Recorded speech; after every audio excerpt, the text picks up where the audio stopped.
Bronwyn has been not talking about her, not trying to get involved. She's not saying stuff about John. She's not saying stuff about Lisa's kids. She's not putting stuff out into the press.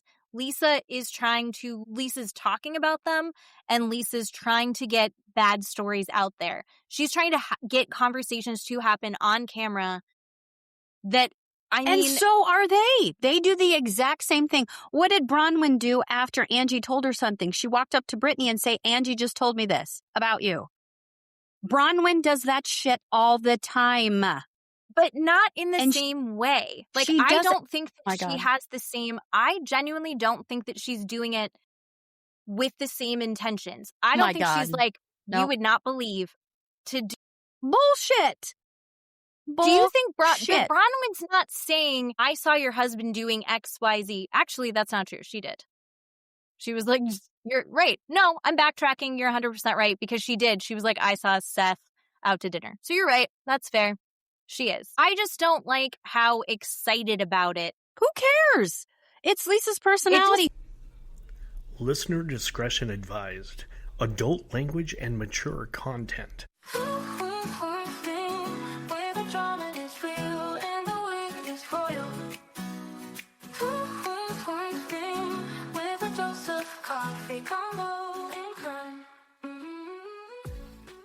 Welcome back, everybody. It is Two Queens, One Screen. I'm Jen. I'm Keeley. And Keeley and I chat before we record. We don't talk about what we're about to talk about while we're recording, but we just do it as like our weekly catch up. And somehow this catch up was, an hour and 45 minutes? Oops. And it started out with me going, I have so much good news. Let me tell you all this good news. And then it unraveled because it turns out I didn't have all good news. And also the world is on fire and we're both freaking out. And it's just, how are we managing to be ourselves? Yeah. Watch these shows, right? Yes, right. Do our jobs. Be parents.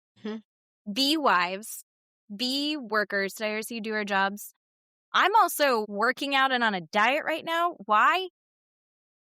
I'm working on myself. I'm doing all the extra shit for my kids. We're healing our husband's childhood traumas. And then the world's on fire and we're still maintaining. Yeah. Why is it our responsibility for all of that shit? I don't know. I don't know. I don't know how we're doing it.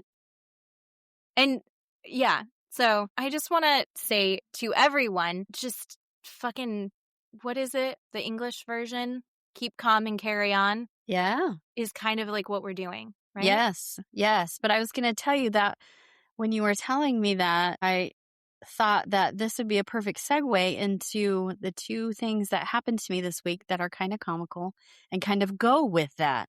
Okay. So the first thing is I had my annual eye exam because I wear contacts and my vision is horrible. So every year I go and have my annual eye exam and he tells me how terrible my eyes have gotten and we give new prescription for new contacts and everything is great. I really like this doctor. I've been seeing him for forever, probably 20 plus years since I started at my job. And so he has this new test. It was a VR test. So I put on VR glasses and there was, this object in the glasses that I just had to follow with my eyes, right? And it was measuring different things. And so it wasn't very long, maybe a 5-minute test, and didn't quite understand what it was measuring. But like I said, it just had me follow these images on the screen with other images in the background. And so then during my exam, right, we go over my contacts and he wants to up the power in one of my eyes, which is fine. And he says, and by the way, obviously we did that new VR test for your eyes. And I said, yeah. And he goes, I just want to explain a little bit. And I said, okay. He said, well, we were measuring the strength of the muscles in your eyes. And I said, oh, okay, great. He said, because, as you get older, right, your muscles weaken just like any part of your body. Fair. Right? I'm thinking, okay. And he said, so we had you on the VR, follow the object. We were determining if the muscles in your eyes were becoming weaker or they were seemed strong enough, right? I guess for your age or right what they should be. And he kind of paused and I was like, oh, what do you mean? And he says, well, nothing to be alarmed at. And I'm like, you can't. That's a terrible opening statement. Sure. Start with that, but okay. And he says, well, like I said, the strength of your muscles. And he goes, one of your eyes is a little bit weaker. And so you're supposed to be, both your eyes are supposed to follow, say, the image to the right or to the left, up or down. And one of your eyes was kind of doing something else. It wasn't following it correctly and it was going off all over the place. And I said, are you shitting me that I can develop a lazy eye now or go cross-eyed? Are you fucking nuts? And he was like, well, we're not at that point yet. It's just soon. It's just fucking soon. And I was just like, God damn it. And he goes, well, it's really not that bad, but I just wanted to tell you that one of your eyes might be a little weaker. And I'm like, Jesus Christ, is it going this way? Is it going that way? You're like, I need to see how bad this is. My God. And he was like, let's just not talk about it. I will tell you when it gets bad. And I'm like, oh my God. Nope. There's just that in the back of your mind forever now. Right. And so I'm like, okay, what else? What the fuck else? And so then I tell Steve, and, now we have a running lazy eye joke in my house. Anyway, so he thought that was funny. And then I had a massage also Lovely this week where love massage. And so I'm telling the massage therapist, I go to a chiropractor every month and my ribs come out. And, on the regular, I should probably see a chiropractor almost every day. And I said, so if you're back there and you feel something, just make sure it's not a rib and it's, a muscle. I'm not trying to tell you how to do your job, but there's just it's just messy in there. I said, I've been adjusted and we should be good to go. I said, but, my left side's a little tender. And my chiropractor said, she felt around on my back and said, I think it's muscle. Right. We adjusted that rib. We popped it back in. You're doing good. Just let your massage therapist know. So I'm telling her that. And she's like, oh, great. Perfect. Good information. So I start on my stomach. So I'm laying face down. And she's immediately on my back and shoulder blades and my upper back. Fucking not 5 minutes in. She says, do you have problems lifting your left shoulder? And I said, I 1000% do. I said, I have a frozen shoulder. I can't lift it. I have mobility issues with it. And she goes, And I'm like, oh, Christ. And so she's doing her thing again. And she says, I just want to stop for a minute. And I was like, oh, Christ. No, please, God, no. What now? And she said, have you been diagnosed with a connective tissue disorder? And I said, you mean like Ehlers-Danlos? And she said, yes, that's the one. And I said, I have tried to be diagnosed with that years ago because years ago, my chiropractor told me, this is not normal. This is what's happening in your body. You need to go get diagnosed by a physician. I'm pretty sure that you have this and with your family history and all your symptoms. And I said, okay. So I tried. I went to a doctor. By the way, it was a male doctor, and he just medically gaslit me, told me I was fat, told me I was old, and told me to go on a diet and said, no, you don't have it. Didn't do any tests, just looked at me and said, you're fat and you're old. Great. So I left, didn't go back and try and get a diagnosis from another doctor. So I told the therapist, my massage therapist, a shorter version of that. Mm-hmm. And she said, you have this connective disorder. She goes, I can feel it in your skin. When I touch your skin and I move down and touch your muscle, you feel like gravel. You feel like rice. That's not normal. That is not normal. You're not supposed to feel like that. You're supposed to feel smooth. And she said, you have this connective tissue disorder. You need to go to a specialist. And I said, I don't know where to go. She said, I have another client that has it and they go to Salt Lake. She said, so get a primary physician to give you a referral and you need to go to Salt Lake. And she said, there's no cure for it, but they will manage your pain and manage your joint inflammation and your arthritis. And I wanted to sit up naked and all and hold this woman and start bawling because I've never met her before. I've never had a massage by her before. She can't be more than 23 years old. And she knew more about my body by touching me for doctor. For 5 minutes. I mean, she did the massage. She was really kind, really educational and informative. But Jesus Christ, you know what I mean? Like, I can't 100% win for fucking losing. So I'm on that journey right now. Amazing. So it's so interesting that you say that, only because somehow I have ended up on Eller's I'm saying it wrong. Danlos. Yes. TikTok. I do not have these symptoms. I did get my shoulder stuck once, but that's because I have I think it's like a bone spur that I need to get shaved on or something. I don't know. But the common comment that ends up in those videos is that they had the worst time getting diagnosed. Yeah. And you have to really go crazy with advocating for yourself, which this is exactly our point. Yeah. Who the fuck has the energy with all of the other things that we're doing? Why do we also have to fight for this? Not to mention for someone to listen to me. Right. Yeah. But the tip that they always mention is when a doctor is dismissive of what you're saying, that you say, can you please note in my chart that I asked you to and that you said no. Okay. And that usually they'll backtrack that if it has to, I'd like this noted in my chart. Yeah. And for some reason that's does this actually do anything? I don't know. This is information I got off of TikTok. I have not used it in my personal life, and I am not a doctor. I do not work for the healthcare industry. I work in restaurants. I am not, but I've watched it in a TikTok video. Yeah. That's crazy. Yeah. How long ago was that you thought that you went to the doctor? It was 6 years ago, and I have had 5 dislocations. I've got horrendous arthritis. I'm in constant pain. I can't move my shoulder, and my ribs constantly pop out. I literally dislocate my ribs. That was a thing. Yeah, I dislocate my ribs on the daily. My hips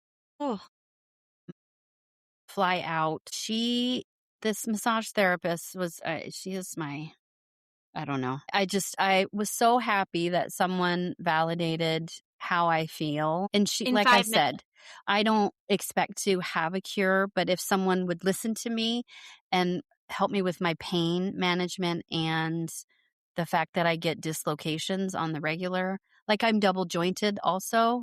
And I'm trying to think. Anyway, so there was a lot of, and then just other minor symptoms. I'm tired all the time, no matter what I do, and so there's just a lot of all of those other things that I was looking up, which I presented to this first doctor 6 years ago. He just told me I was fat and old. So anyway, I'm fatter and I'm older, but I'm still in, just by her touching me, she knew I had this connective tissue disorder. And my daughter has a version of it called POTS, where it's cardiac. Did she get diagnosed? Yeah, she got diagnosed. It's near impossible to get diagnosed with that, too.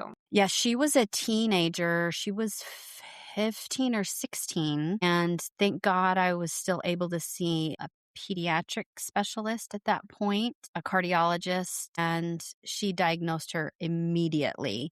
My daughter was passing out at work in the middle of just standing there, just would dink, see you later. They were thinking it was narcolepsy or something like that. She faints from just sitting up from being in bed. She faints if she bends over to tie her shoes. The only person in the world that has to have salt, the most sodium a body can have. She is the only person I know of that has to have these thousands of milligrams of salt a day to keep her blood moving right to her brain and her heart, so she doesn't faint and pass out. So that's part of having this connective tissue. That's crazy. So I have all of these things I was telling the therapist about. She's like, just write it down. Be overly descriptive. Yeah, descriptive. And just so you have all of these things for the doctor. Not that a specialist isn't going to believe you because this is what they do, just to have it still. Just to get the referrals sometimes is such a pain. Oh my gosh. But I know it's not really funny, but it is funny that I had that second thing happen. I'm just like, my eyes going to the side and this connective tissue thing I got to figure out. You've been through a lot this week, Mad Eye Movie. Like, it was right. Fuck, right. Oh my gosh. How fun is it when you get a new contact and it's like gigantic and then you get like a little one that's like buzzing? You're about 3 years away from that. God. Holy shit. Anyway. Maybe that's why one of your eyes is wobbling because the tissues aren't sitting like they're supposed to. Oh my God. Anyways. I hope you'll be in Salt Lake. If you go to Salt Lake, I'll come visit. Awesome. So yeah, I looked up the doctors. There's a couple in Salt Lake. So I just need to get a referral from somebody that would even have the time for me to just write that to go down there. So we'll see. Oh, see, I was going to get massages. I canceled my subscription, but I was going, and one time I had gotten a new girl, and I usually was getting women that were in like their 50s or 60s doing it. Wow. And then I got this woman who was like early 20s, early 20s. And you start on your front, and then I flipped over, and then she was like doing my shoulder, and then she literally went, huh! Because I have a broken collarbone that healed funny, and so it has like a nub that sticks out, and I just freaked her out with that. And I was like, "Did you just have like a rib sticking out?" No, it was different. She's like diagnosing you. That's in this wild. massage. Granted, I haven't had one for probably a year, but this massage was diabolical in how much it hurt.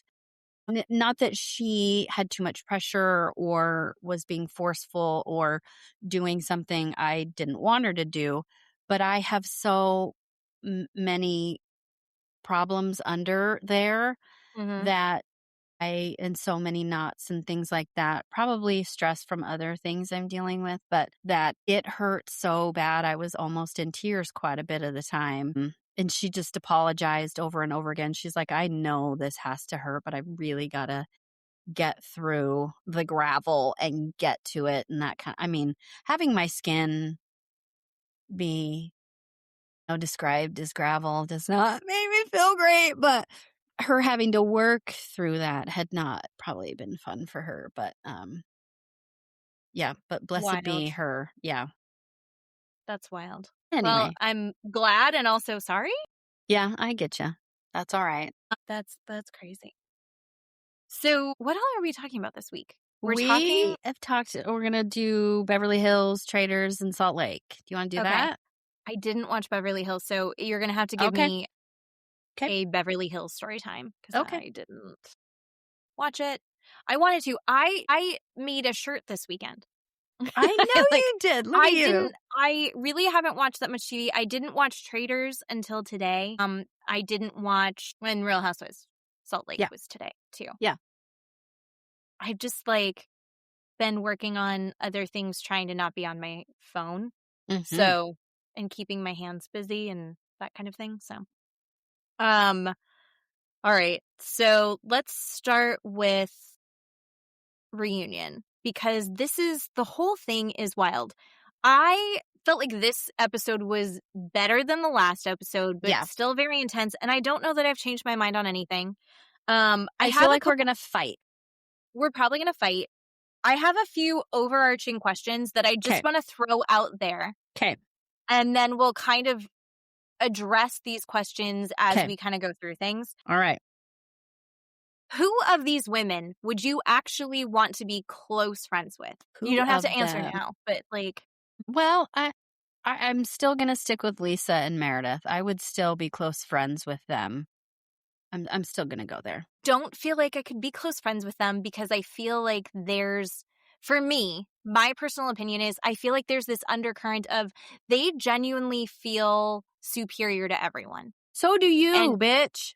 Me? You do. Yes, you do. Only the people that I'm definitely better than. No, but I'm an Aries.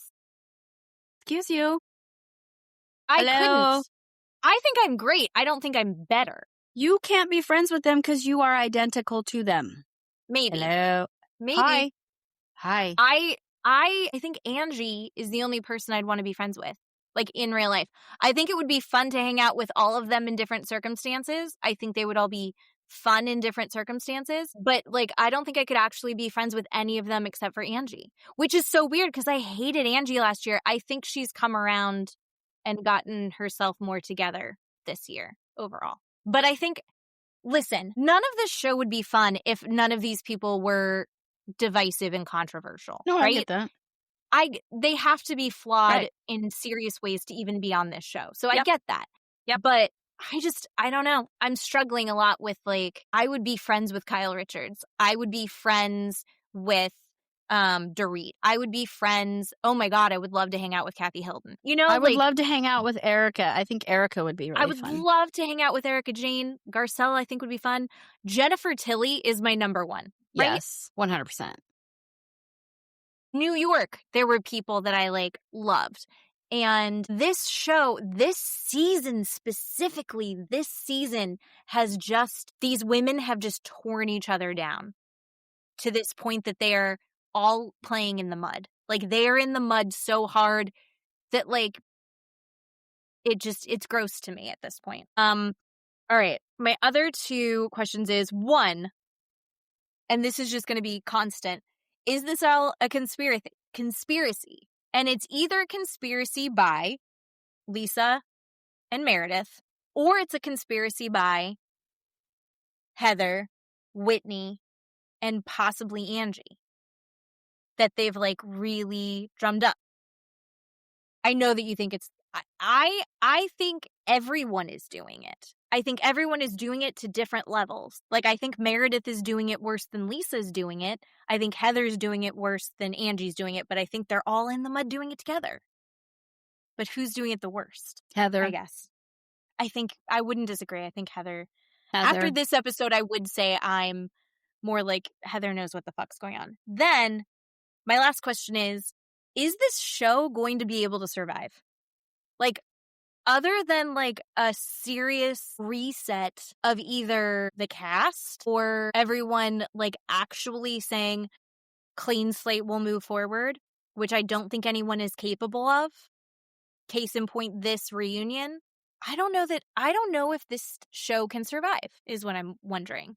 Well, I have a couple of things. So like you said last week, which I thought was wonderfully profound, that Beverly Hills is such a great series because everybody knows where everybody stands with their relationships and within their friendships, right? You have, Kyle is really good friends with Erica, and Dorit and Bose have gotten together. They're really good friends. Sutton's, struggling. Kathy's Kathy. Jennifer Tilly, I wish would be, a permanent on the show and not a friend of. I want to see her all the time. And so they all have those unknown or unwritten, right? Everybody knows that about each other's friendships, right? They sit down all together and say, but you guys are better friends than I am with you. Like, they recognize that. I don't think they weaponize it as much as Salt Lake does. Yeah. And it's really easy to watch. It doesn't make you sick. Like, Salt Lake this year is making everybody sick. Yeah. And if they do this again, if they come back for season 7, I'm sure that they will, and we have another plain incident with no recording, right? And everybody's doing what they're doing this year, I can't watch it. It's not going to survive because people are not going to put up with it, I don't think. Yeah. And second or third, whichever one, I don't know how Lisa and Meredith haven't moved on. They both have moved on. Everybody else keeps attacking them. So I don't know about that statement with nobody has moved on. I think Lisa and Meredith have. I don't think that Lisa has moved on. From what? From, like, for example, with Bronwyn. Like, she's still being recorded talking shit. Like, Lisa's gonna be in the mud. She's gonna continue it. And at this point, everyone is engaging in reactive abuse. I think Meredith isn't. Meredith explains herself with the Britani situation, which I think was the most fascinating part of this reunion, in my opinion, which we'll talk about. But I think that at this point, if you can't move forward, if you can't stop talking shit, and you can't get out of the comments, like, unfortunately, these women, it's the reality TV and then going on to the internet side of it that I think is ruining it. It's the same thing that I said about Love Island. The online aspect of it. Is it better to see these people as full people and see exactly what they're doing? Maybe, but I also... Beverly Hills doesn't do that. They don't. They just don't. No, or maybe they but have, also, and I don't remember, but these women aren't the caliber... I mean, no, I this get is that. shitty. You're right. This is shitty, but they're not the caliber of Beverly Hills. I agree with that statement. You're right. Angie was talking about how she didn't really have a following, so she was able to see who viewed her stories and to track it that way back, when she first started. So I think that has a lot to do with it. And I think that also, like, here's the other big difference between Salt Lake and Beverly Hills. Beverly Hills, all those women are established outside of the show. I'm not saying that Salt Lake City, these women don't have businesses, don't have careers. Agreed. But especially for someone like Heather Gay. Correct. Angie, Bronwyn, sure, they had lives, they had wealth, they had some sort of status before the show, but the show has skyrocketed them in a way that they would never have touched without. Lisa has a public face that she would never have had. She has incredible success with everything that she does, right? She's working with the stars at Sundance, all of that. She would not have the public face and the public persona and the notoriety that way that she loves. And good for her, baby gorgeous. But she wouldn't have that without the show. Whereas the women on Beverly Hills, maybe Dorit wouldn't have, but she's like grown into it. And I don't think that half of what's going on in Salt Lake, I mean, look at Reality Von Teese. Half of what's going on there is going on in social media. And that's what's fucking wrecking this for me. And all of that. And that ropes into the very beginning, which is Andy gets the scroll from Angie, which is her scroll is proof that Lisa's been her troll. Well, that's been debunked. You already sent me the thing. I'm going to be 100% honest. I don't know. It was either Whitney or it had to have been Whitney, right? It was Whitney. Faked it? It has to be Whitney. fake. Because it said Whitney's name on the bottom. Yeah. But I do believe, because when I watched that the first time, I was like 100% bought into Lisa's a piece of shit. She's been doing this. Then you sent me the video that explained why that wasn't true. I believe that Heather and Angie believe it because I believed it, and they're less tech savvy, I think, than we are. Sure. I think. Or they're just a bunch of bitches. I think they're a bunch of bitches that won't figure it out. They're a bunch of bitches, but I think that at least Angie has plausible deniability of seeing that, if that was presented to her, going, yes, that's proof, and believing it. I think she thought that she had valid proof. I think that Whitney tampered with it somehow, and it does make me go, the fuck, Whitney? Why? Like, this, I don't understand why, like, what Whitney has, although Whitney's then tied to Heather, so if she could drum this up and be like, look, I don't know, it's very confusing to me. That whole thing is just very confusing to me. Yeah. Because in my opinion now, with more information, I think Whitney set this up. But that seems like a lot of fucking work. And it's like, why would you put in all this work? Because you have no income that isn't going to be tied to this show, so you need to do this, and your biggest nemesis is Lisa. Yeah, so that's wild to me. That part was shocking, I thought. I love that you're such a good person that you said that's wild to you, where I am a hateful person and I can make a decision and go, I fucking hate Whitney. Of course she did it. I'm not going to go, well. I just go, why? Because you're so nice. But, okay, but it just seems like a lot of work. And you think that Whitney, no offense, Whitney, Because Yes, even though offense. you're bad, Yes. even though she's so bad, I still enjoy watching her on the show. That's a lot of work. I didn't think that's something she's capable of. Not like morally. I mean intellectually. I mean like Oh my God. computer savvy. I believe you just Like said that. that level of thing. That's shitty. Sorry. But don't say that. That's mean. But no, I do feel should we just be impressed that she could do it? No. Okay. No, stop. Stop Just giving her kidding. excuses. Just Stop giving her praises. Stop giving her positive feedback. This is not No. positive. Stop it. After seeing the video explainer and seeing that she provided a screenshot with her name on it, that was damning evidence as far as I'm concerned. But is that going to be widespread enough to get her off the show? Get her off the show? Probably not. I don't think so. I don't think they're gonna. Sure. Is it going to be enough that they can? I think the nuance of having to explain that to this audience is going to be too much for this show to like work through. Do you know what I mean? They have to explain it to people such as yourself. Yeah. Because without that video, I still thought it was garbage. I didn't have to have the video to decide Lisa didn't do it. I know. You're convinced because I'm going to show you the sky is blue and you're going to go, yep, even though I'm showing you a picture of a purple sky. Maybe. Because I told you it was blue, you're going to be like, yep, that purple sky is blue. Yes, it is. No. Yeah. No. Well, and they have a back and forth argument about it. Lisa Oh my God, yeah.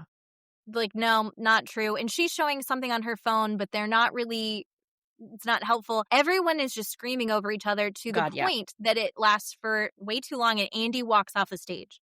Have you ever seen Andy walk off a stage before? No, I haven't, but I still think it was a little performative, obviously. Oh, it was 100% performative because he didn't really leave. Yeah, he didn't. I was just going to say, he didn't really leave. And they all pretended to be concerned, but whatever. Well, I didn't love Heather. Like, we're sorry, Daddy Andy. And then she's like laughing. And I was like, gross. Oh God. Like, we need to.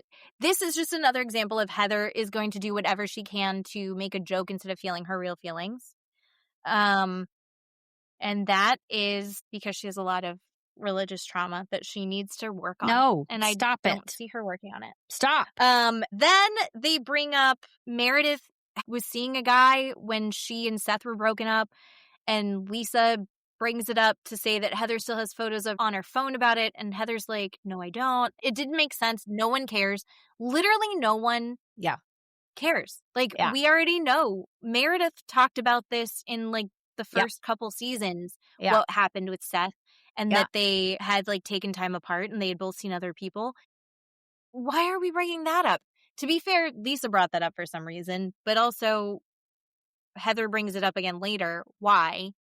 No one cares about this. Mm-hmm. Then they go to lunch, and baby gorgeous. Okay, so am I Lisa Barlow? Maybe, because when Meredith comes in and she's like, what do you think? How are we doing? And Meredith's like, yeah, I think you've been doing a great job.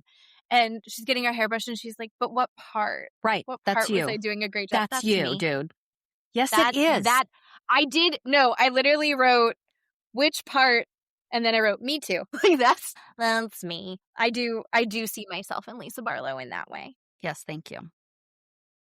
Then they come back and we start talking about Mary and talking to Mary about everything. Ugh.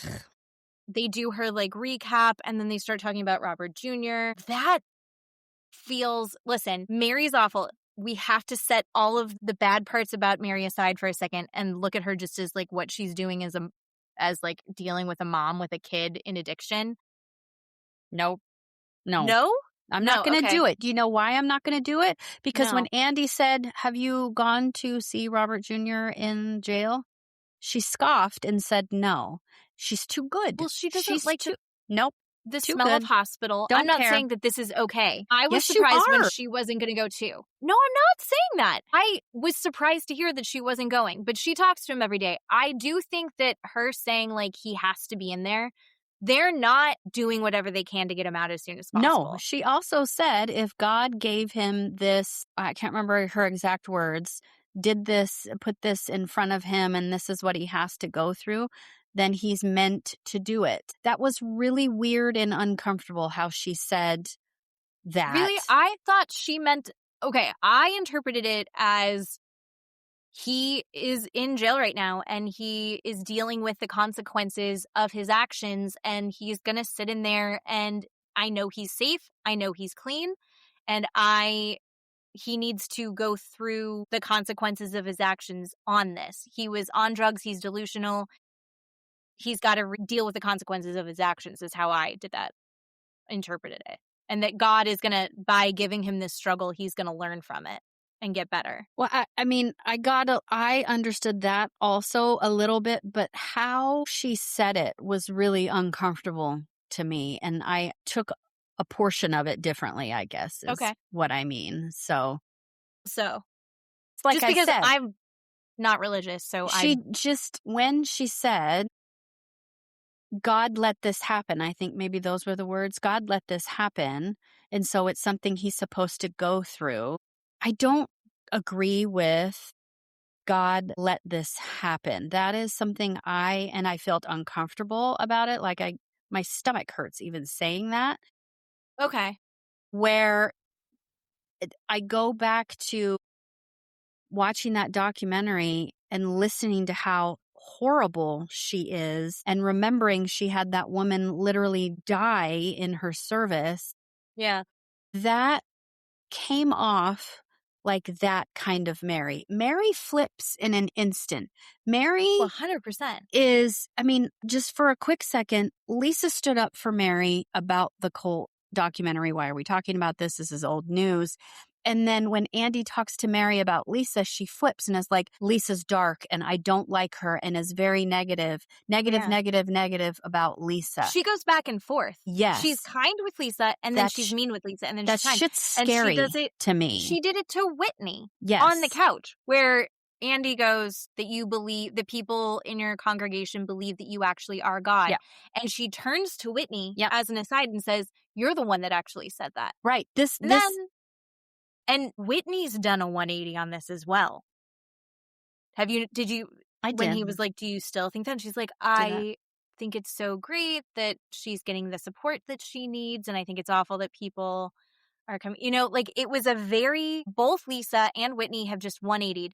Okay, here, you'll like this. So are they just doing that because Mary right now, when all of that had happened, that was before the documentary came out. Right. So at this point, everyone's like, we don't want this documentary. Right. Leave Lisa alone, or leave Mary alone. Right. So did they do that 180 because they're trying, because of the online support of Mary that they want to be linked into and not linked into the group of people that are fighting against her? Agree. Sure. I don't know. I think that sucks. She did bring up that she had been a difficult 18-year-old and that she got kicked out because she wasn't following rules and wasn't listening. So she admitted that part of the documentary, because everybody's like, oh no, Mary would never. Right. And she was like, no, I wasn't following rules. I did do that. My mom kicked me out. Well, and that was also part of the documentary. Her mom was in the documentary, but it wasn't clear what her situation was with her mom growing up. But her mom is the one that kicked her out. It wasn't her grandma. She wasn't living with her grandmother. Right. So I don't know. Then they talk about her mom dying. Yep. And she flipped again and was like, no, I don't care that I didn't make amends with her before dying. That is significant for someone to be have another person so hated that she's just like, no. If you are a God-fearing woman like she claims she is, she would have wanted to talk to her mom on her deathbed and be like, Mom, I love you, go with God. Mary is not like that. Yeah. Nope. No, the way that Mary treats other people is awful. Mary is not, there are times that she's very kind and there's certain people that she's kind to. But even her relationship with Angie. She's close with Angie, but then the second that Angie, insinuates that she farted, she gets a whole talking down. No, she'll dress down verbally anyone. Yeah. Anyone. And she feels completely, what is the word? I don't know. She feels like it's totally okay for her to do so. Yeah, that's her right to entitled. Do it. Yeah. She feels entitled to do so. Yeah. I will say I am estranged from a parent, and it's been overall, I think we figured out that it had been like 15 years since I'd had like a real relationship with my But mom. you don't And put yourself out there like this God-fearing, God will take care of no, I'm a everything. heathen. Right. Yeah, no, You I'm cannot compare yourself at all. I guess, but I do understand the feeling of like, I've already grieved the relationship. Like, that is like, it is what it is. Now, the God part, I can't identify with. But I can identify with we just didn't have a relationship. Sure. It wasn't going to ever be And better. she could have said that, but she didn't. She didn't She was say like, no. that. Yeah. She didn't clarify. I didn't like what she said about bringing race into why people are talking about her and the cult and the documentary. I didn't like that. It bothered me a lot. You know why? She has white people in her church. Mm-hmm. What are you talking about that it has to do with a black woman? It's not because you're black, lady. You have white people and other cultures in your Yeah, I was a little surprised that, I mean, I can see her saying like the Pentecostal nature of her church is very, very different than the Mormon community that makes up a lot of it. But I also feel like in general, at least her grandmother, her church was embraced by the community in a real way. Yes. To the point that she became rich off of it. Yes. She went from walking to Salt Lake City to owning several businesses, having a portfolio of real estate. Right.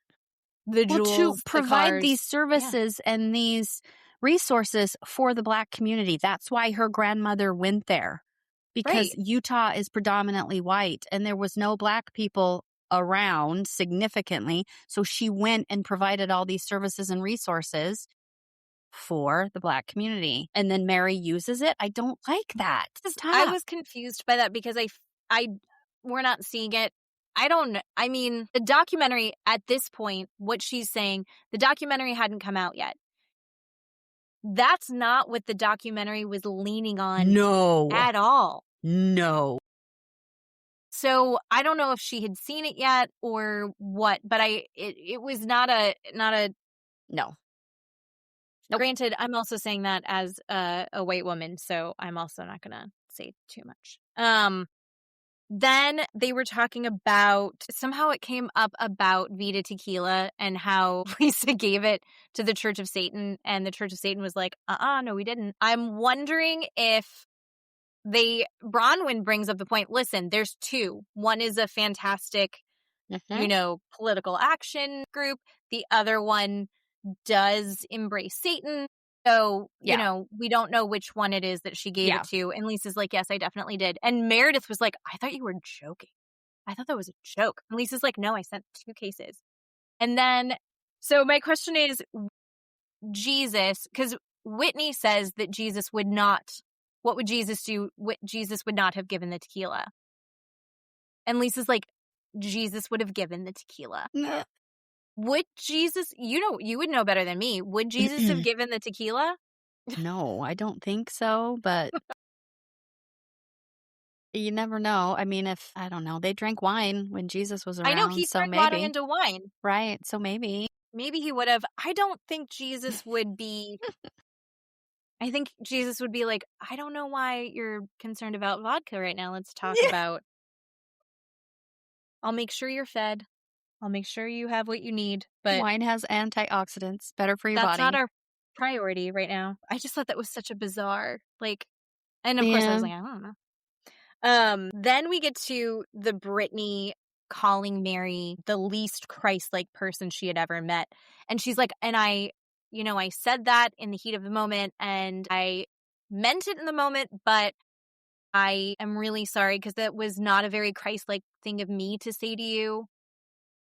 Those two fighting, it was just like, I don't want either of you to win. Right. Both of them can lose. Yeah. Don't care for it. Yeah. And then she immediately gives an explanation of why she said that, which is like, if you're saying you're sorry, that's the end. You don't get to defend yourself anymore. Yeah. Yeah. Don't apologize and then defend your actions. You apologize because it's indefensible and you're done. Yes. Stop it. So then they go on the tirade about how mean Mary is. And Mary is very mean to Britani. Yeah. And Mary says it's just because I'm reacting to you. She's just actively calling out Britani being a fucking dumbass all the time, which I appreciate. But also, it is very mean. Mm-hmm. And Britani says, do you ever feel bad for being mean to me? And Mary's like, no, I don't feel bad for you, which isn't very Christ-like. And Mary's mean. Half of why Mary is popular is because she says to their faces the mean shit. Yeah. And that's not... And you're like, I thought she was supposed to be a woman of God. And she just told Heather that she looks inbred. Mm-hmm. I think. And then, for some reason, we go back to Lisa and Meredith, and it comes up because Mary had defended Lisa while they were on the boat. And Andy asks the question, do you even remember when she was defending you? And I'm going to be honest, I don't remember when Mary was defending Lisa on the boat. He was like, were you surprised? Were you surprised? And then she's like, and then, yeah, do you remember what he's talking about? Was it? My gosh. No. Yeah, I don't know. I can remember. It's right on the tip of my tongue. I can't think of it. I do remember watching it, though. I remember vaguely, but I don't really remember. So I'm going to be honest. I do think Lisa's lying. I don't think Lisa remembers. I don't blame Lisa for not remembering. I don't remember, and I watched it more recently than Lisa did. Mm-hmm. Don't remember that at all. And then it turns into this thing of, like, Mary calling Lisa dark, and how is it, like, how can she forgive Meredith after Meredith? And then they're bringing up the shit about them being in the fight where Lisa was like, you slept with all of New York. Yes. Because Lisa does lash out when she gets upset. But so do all of them. That's the whole reason we watch it. And Andy says, it does permeate that fight that you guys had. It was 4 years ago. It took 2 years for you to solve it. But now you're where you're at. But it does permeate everything that you two do together because it was such a massive thing. When that happened and I watched that part, I was like, oh, you can't come back from that. And they have. And then there's other stuff that you're like, why can't you move forward? Because they were closer before that for a long time. I think they're the most legitimate friends of this entire group. I agree. And I disagree with Andy. I think that it does not permeate my view or my thoughts as a viewer when I look at Lisa and Meredith. I don't remember that. I don't give a shit. Okay. Who cares? Why do we care? You know why they care is because they like instigating fires. I truly believe Andy does not like Lisa and Meredith. I believe that. That is my opinion. I'm going to die on that hill. Why would he bring that up? Why would he say, as a viewer, it permeates my thoughts and my opinions just looking at you? No, it doesn't. You don't speak for me, Andy. And I'm sorry that it permeates your view. It's been 5 years. Who cares? This is kind of what, we're tired of hearing about the fucking plane. As viewers, we're tired of hearing about the plane. We've got to stop bringing up the shit from several seasons ago. It doesn't have anything to do with what's going on now. No. It's the same thing where, like, during this, they were bringing up Red Rock Canyon, a picture that Meredith was with a boyfriend. And it's like, yeah, we dealt with that 4 seasons ago. Like, why are we talking about it still? And I think that that's what's, like, it's just plowing its head into the ground and it's coming to a full stop and we're going to be done with this show. That's all that they have to talk about. That's why they keep bringing it up. But my opinion is Andy, he does not treat Heather that way. He does not treat Whitney that way. He does not treat Britani that way. He treats Lisa and Meredith like shit because he doesn't like them. Full stop, He's done. so much stricter with them and I don't understand why. Because he doesn't like them. You treat someone differently because you have an opinion about them. Fair. That's what's going on. So speaking of Britani, then we get into this part right here. I have so many tiny little notes. Meredith and Britani having their fight. And the first part is just Britani bringing up that she had seen a TikTok with Seth and another woman. And she has explained this multiple different ways. Britani. And she's like, well, I'm a girl's girl. Bull fucking shit. No, you're not. She is the least girl's girl I've ever seen. You're not even a girl mom. Yep. Nope. And you have 3 daughters. Like, yep. Fuck the fuck off. And she's like, and so I believe on if you have this information that you take it to your friend. But she didn't take it to her friend. She waited until she was pissed off. She's like, I did bring it up the wrong time, but my real intention was to make sure that you knew. And it's like, no, that wasn't your intention. And she's also said in other interviews that wasn't her intention. Right? So, bullshit. Even Heather rolled her eyes when she said that. Yeah. Even Heather was like, oh God, that's not what it is. Yeah. Then there was the weird dumb call to Seth where Meredith called Seth for proof. Andy asked Britani about what she said on Watch What Happens Live, that she said she had actual proof of Seth cheating. Yes. And that's why Meredith called Seth. And what's the actual proof? Jared. Are you fucking kidding me? Shut up. Hate Jared Osman. We all hate him. He worse than Britani. They're meant to be together. Go have each other. Please leave us alone. Yeah, no, I don't care what they do. I'm done with them. And then we find out that there's even more shit that Jarrett's talking. Here's the thing. This is why I'm not Team Lisa 100% of the time. I love Lisa Barlow. A lot of me is Lisa Barlow. Here's the problem, is that she loves to be in the mud. So when they cut to her trying to get Jared, they're doing a flashback to Amy's party, the very beginning. And I don't think they showed this in the show. But she's trying to get Jared to tell a story about Todd trying to take Jared to Dubai to like hook up with women. Jared refuses to have this conversation. Do I believe the conversation happened? Yeah, probably. I don't love how giddy Lisa is to get this information out, make Todd look like shit, make Bronwyn look like shit. People will make themselves look like shit. You don't have to like stir it up, I think, honestly.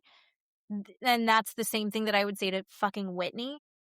Whitney's even worse because it's at least shit that she's making up. But I didn't like that part of Lisa. Lisa's continued to do that, and that's the thing that I really wish she would stop doing. But everybody is doing it to Lisa.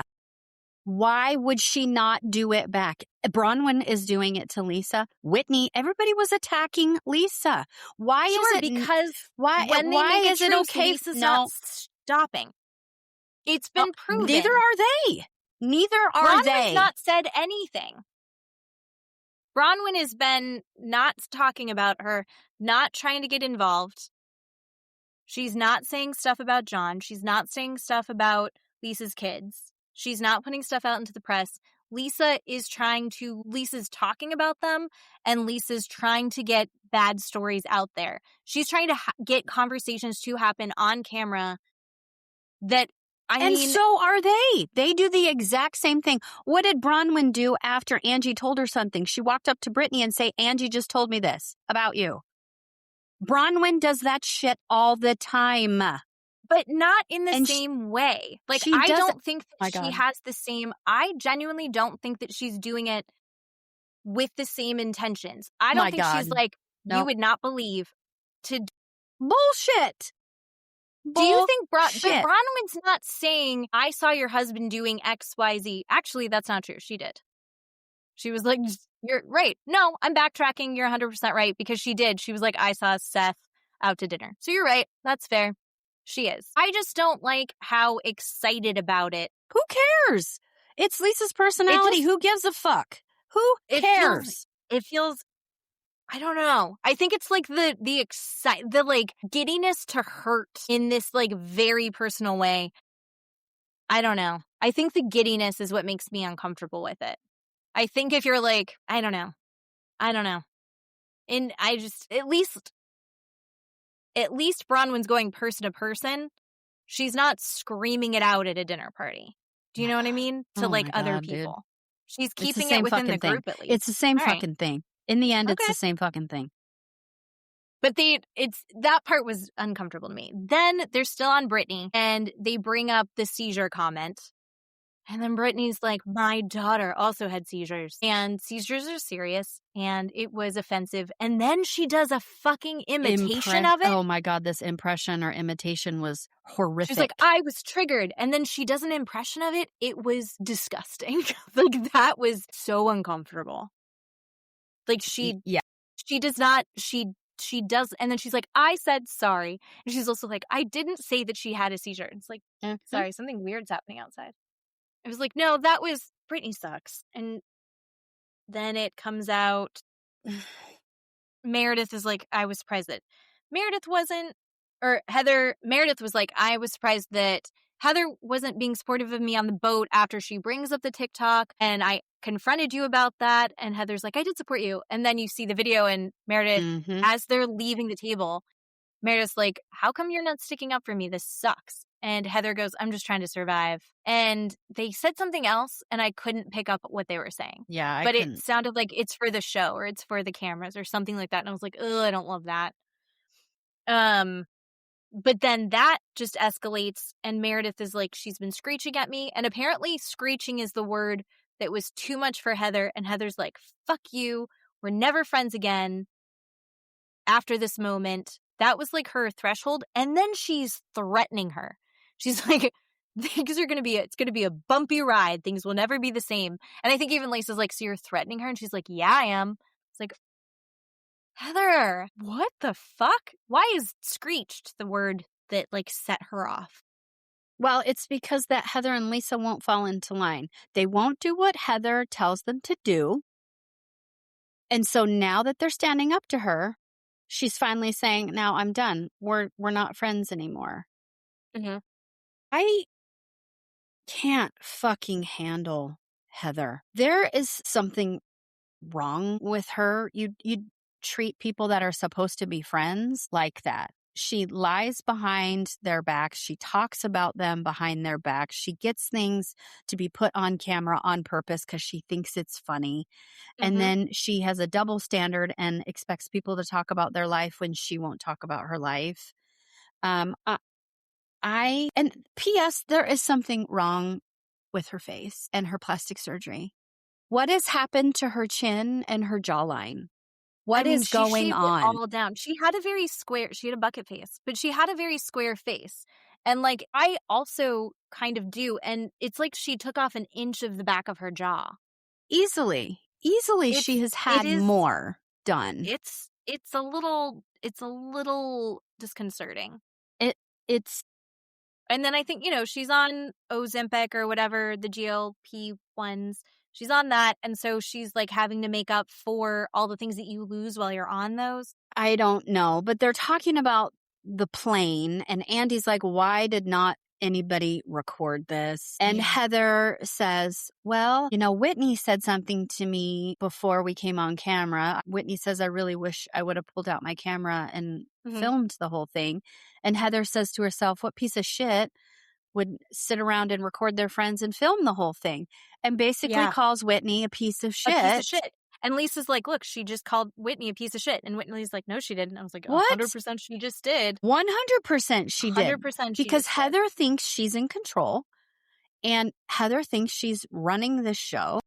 She's made herself the moral authority in it, and it's really surprising. Like it's like she has dug herself into a hole in this. I kind of hope that Heather takes a break from the show and resets. She's got enough things going on. She's writing a book. She's got this docuseries. Again, her Bad Mormonism, whatever it's called, docuseries is really good. It's great.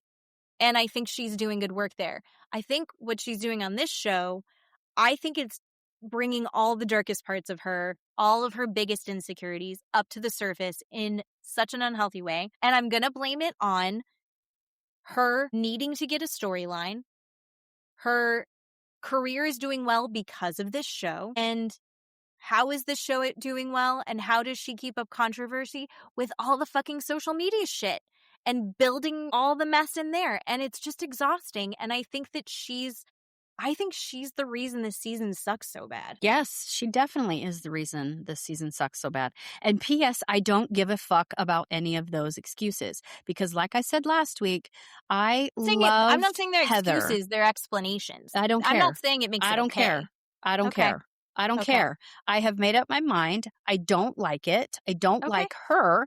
She is Right. not the same person she was before. Before she No. lost the weight, before she had all this plastic surgery, something happened to her. And I don't care. I'm not going to go back from being a bad Mormon because guess what? I was a Mormon and I'm not a piece of shit like that. I don't treat my friends like that. I don't talk to people like that. And secondly, can I just say, I'm so frustrated that Andy talks about this plane situation like he has no fucking idea what happened or what's going on. Sir, you Where are are a the producer. producers? Sir, There were producers on the plane. They were not. Somebody No. knew. You Yeah. know what's going on. You know what happened. And you sit back and you claim that you have no idea any of this happened. This is all news to you. Oh, poor me, poor me. Somebody just tell me what. Stop it. Stop the fucking lying. I'm tired of Andy gaslighting us basically and saying, no, that's not what's going on. I have no idea what's happening. This is another thing to Meredith's credit. She's the only one that's like, there's a producer who was on the flight right there. And then he comes back with, oh, well, she was sitting in a different row of service. Bitch, I don't care. I've sat in a different row of service and I can literally touch you. Yeah. I can literally touch you.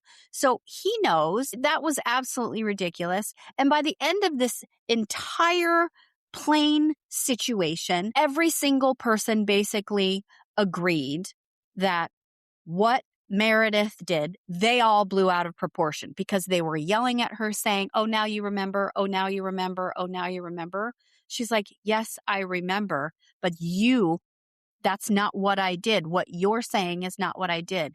It reminded me of a child, right? When you are talking to a child and something happens, like you step towards them or you move and they flinch like you're going to hit them. And then they go around and tell everybody now that you have hit them when all you did was pick up a pen or step to the side or move around them. That's what this cast is like with Meredith in this stupid fucking plane story. They all exaggerated. So out of control. Yeah. Right? What happened? There's no reason to record it because nothing like what they have been saying for the last 5 months happened. And if it did, Meredith would be in jail. I've been saying that the entire time. It's definitely interesting, like, how different my perspective is on it now as far as, like, I think that Whitney has drummed a lot of this up. I think that Heather has drummed a lot of this up. And of course, Britani's going to drum all of this up, right? Like, of course Britani is. Then we get the explanation that I think is super important, where Meredith gives us the backstory of why she extra fucking hates Britani. Like, why would she be, yes, I was reactive to her. You saw me be reactive to her on the boat. Yes. And they're like, well, you know, Bronwyn's like, well, people have talked about my marriage and I haven't freaked out. And it's like, okay, there's a reason that I'm freaking out. Okay. Double but there's twin a reason standard. she hasn't, like, totally spun out in the same way that they're accusing Meredith of. And we watched Meredith, like, really freak out on the boat. When everyone else was dismissive of the TikTok and Meredith's like, this is bullshit, she had a big reaction. And the reason is she says it's bigotry. Yes. And Meredith's story, 100% believe that Meredith is deeply hurt by this. Yeah. Well, we'll just say it was the nail guy who had done Meredith's nails in her house. And then it comes out that he's like this giant anti-Semite. It's on the news. It's online. This guy reaches out to Britani, and Jared Osmond is like, I'll do your nails for free if you let me do a post. And she goes, okay, great. And then he's like, I've got bad reviews. Can you write me a nice review? And she goes, yes, absolutely. And then according to Britani, she found out about this, reached out to him and was like, this is bad, deleted the post. And Meredith is still very upset at her about this. How could she not have known? She does say, I only saw the one thing, was there more? That sucks. I don't think that Britani is an anti-Semite. I think calling someone racist, I think calling someone an anti-Semite is really bad. It's not as bad as actually being an anti-Semite, but it can ruin someone's career, right? So Britani's spinning out about this. All the way back, but when they went on the camping trip, a producer sat them down, made them have a conversation about it. Britani was immediately very angry and defensive because Meredith is saying you're a bigot because you went and you knew that he did this and you let this happen. Meredith is a Jewish woman. Being a Jewish person is very difficult. It's got to be extra difficult right now in Salt Lake. Sucks, right? That whole thing sucks. I genuinely think that Britani is a fucking idiot. I think that it would have taken 2 extra seconds to double check that this guy isn't a piece of shit. I also think that it fucking sucks that we have to vet everyone before we do anything. And if she didn't, I don't know if she actually knew. If she actually knew, then she's a raging piece of shit. I don't think she knew the full extent of it. I don't think that she owes Meredith an apology if she didn't know. I think if she didn't know and she deleted the post and separated herself from it, I think that's enough. So, but I understand why Meredith would be so up in arms and so offended by the whole thing. So I hate to say it. I think I understand, and I think they're both right in this situation. I usually am like, they're both wrong. I kind of think they're both right in this situation. I think it totally makes sense why Meredith doesn't trust her, thinks she's a bigot, doesn't want anything to do with her. And then if she says anything else, it's going to feel 1,000 times worse and she's going to be way more reactive to it. I also think that Britani's a fucking moron and got herself in a bad position to get free nails that like put her in a messy situation. I don't necessarily know or think that she's a bigot. But if she is, then fuck her. But also fuck her before she's a bigot and extra if she is. I don't know. That's where I'm at with that. What do you think? I don't know that we will ever know when or if Britani is telling the truth. So I believe that. Also, I have a hard time excusing people's behavior or explaining it, like you like to say. Explaining people's behavior when they're constantly saying, oh, I'm just so stupid. I'm just so stupid. I just didn't know. I'm just so stupid. I'm sorry, this day and age, if someone says, I've gotten bad reviews, I'm going to go, okay, why?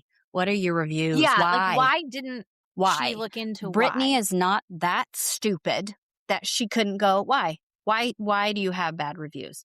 So I agree with you that they're both right, but I don't like giving Britani's explanation that she's just dumb, so she's going to do stupid stuff all the time. Well, Meredith yeah. also can, anybody in the world, I do it all the time, make up my mind about you and go, I just don't like you. I don't like you. Right. And no matter what you do, I just don't like you. And Meredith is absolutely in her right to go, I just don't like her. There's nothing really about her that I can pinpoint. I just don't like her. I think that's what Meredith is doing.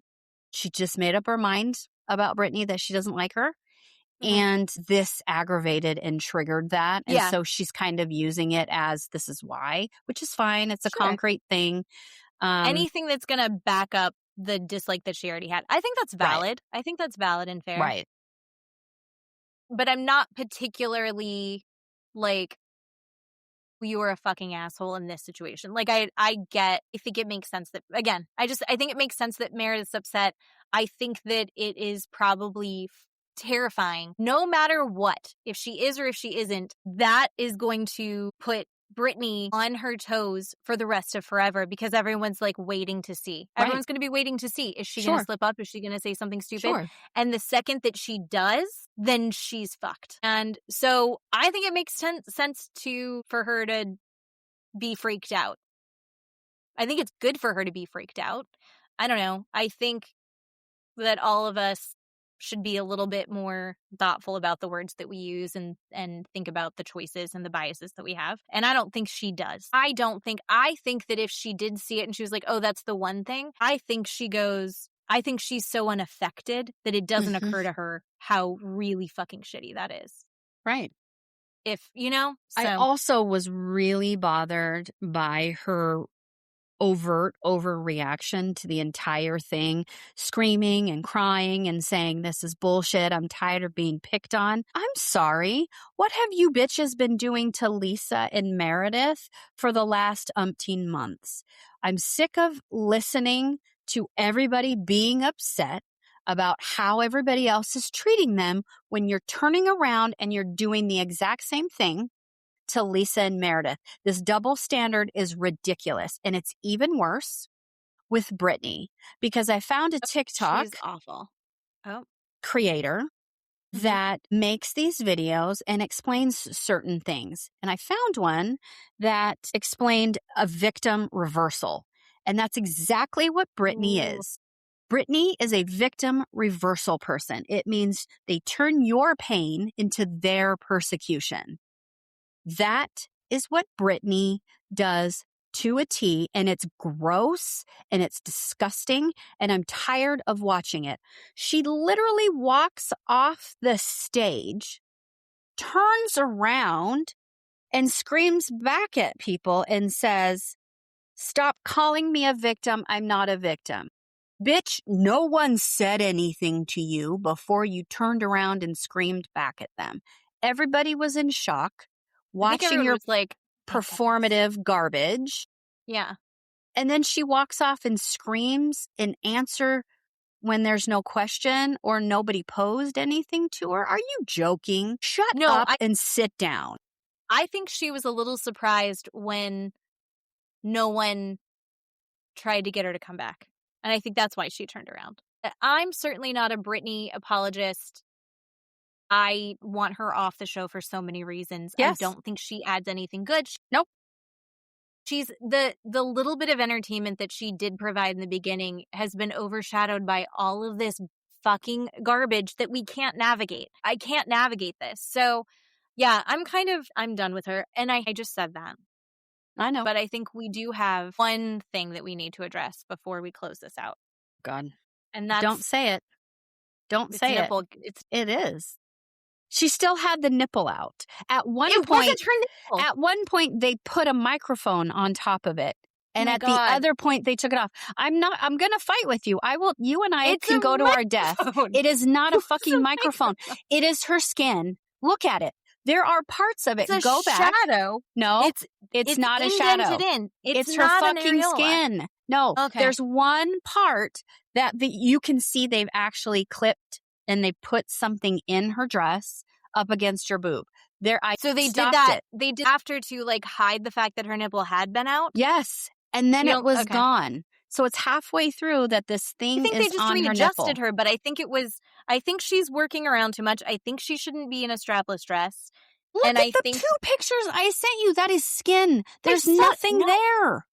It's her fucking nipple. Her boob is out. I've sent you videos that other people think that too. It's not just me. And then I watched this last episode. I thought from the beginning, and I still think it's a microphone. So we have a microphone is a big thing. You can see a microphone. They have tiny little baby ones. You can still see it. A little tiny baby one. No. Okay. There is a part where there is something there, but the rest of it, her goddamn boob is out. Nope. All right.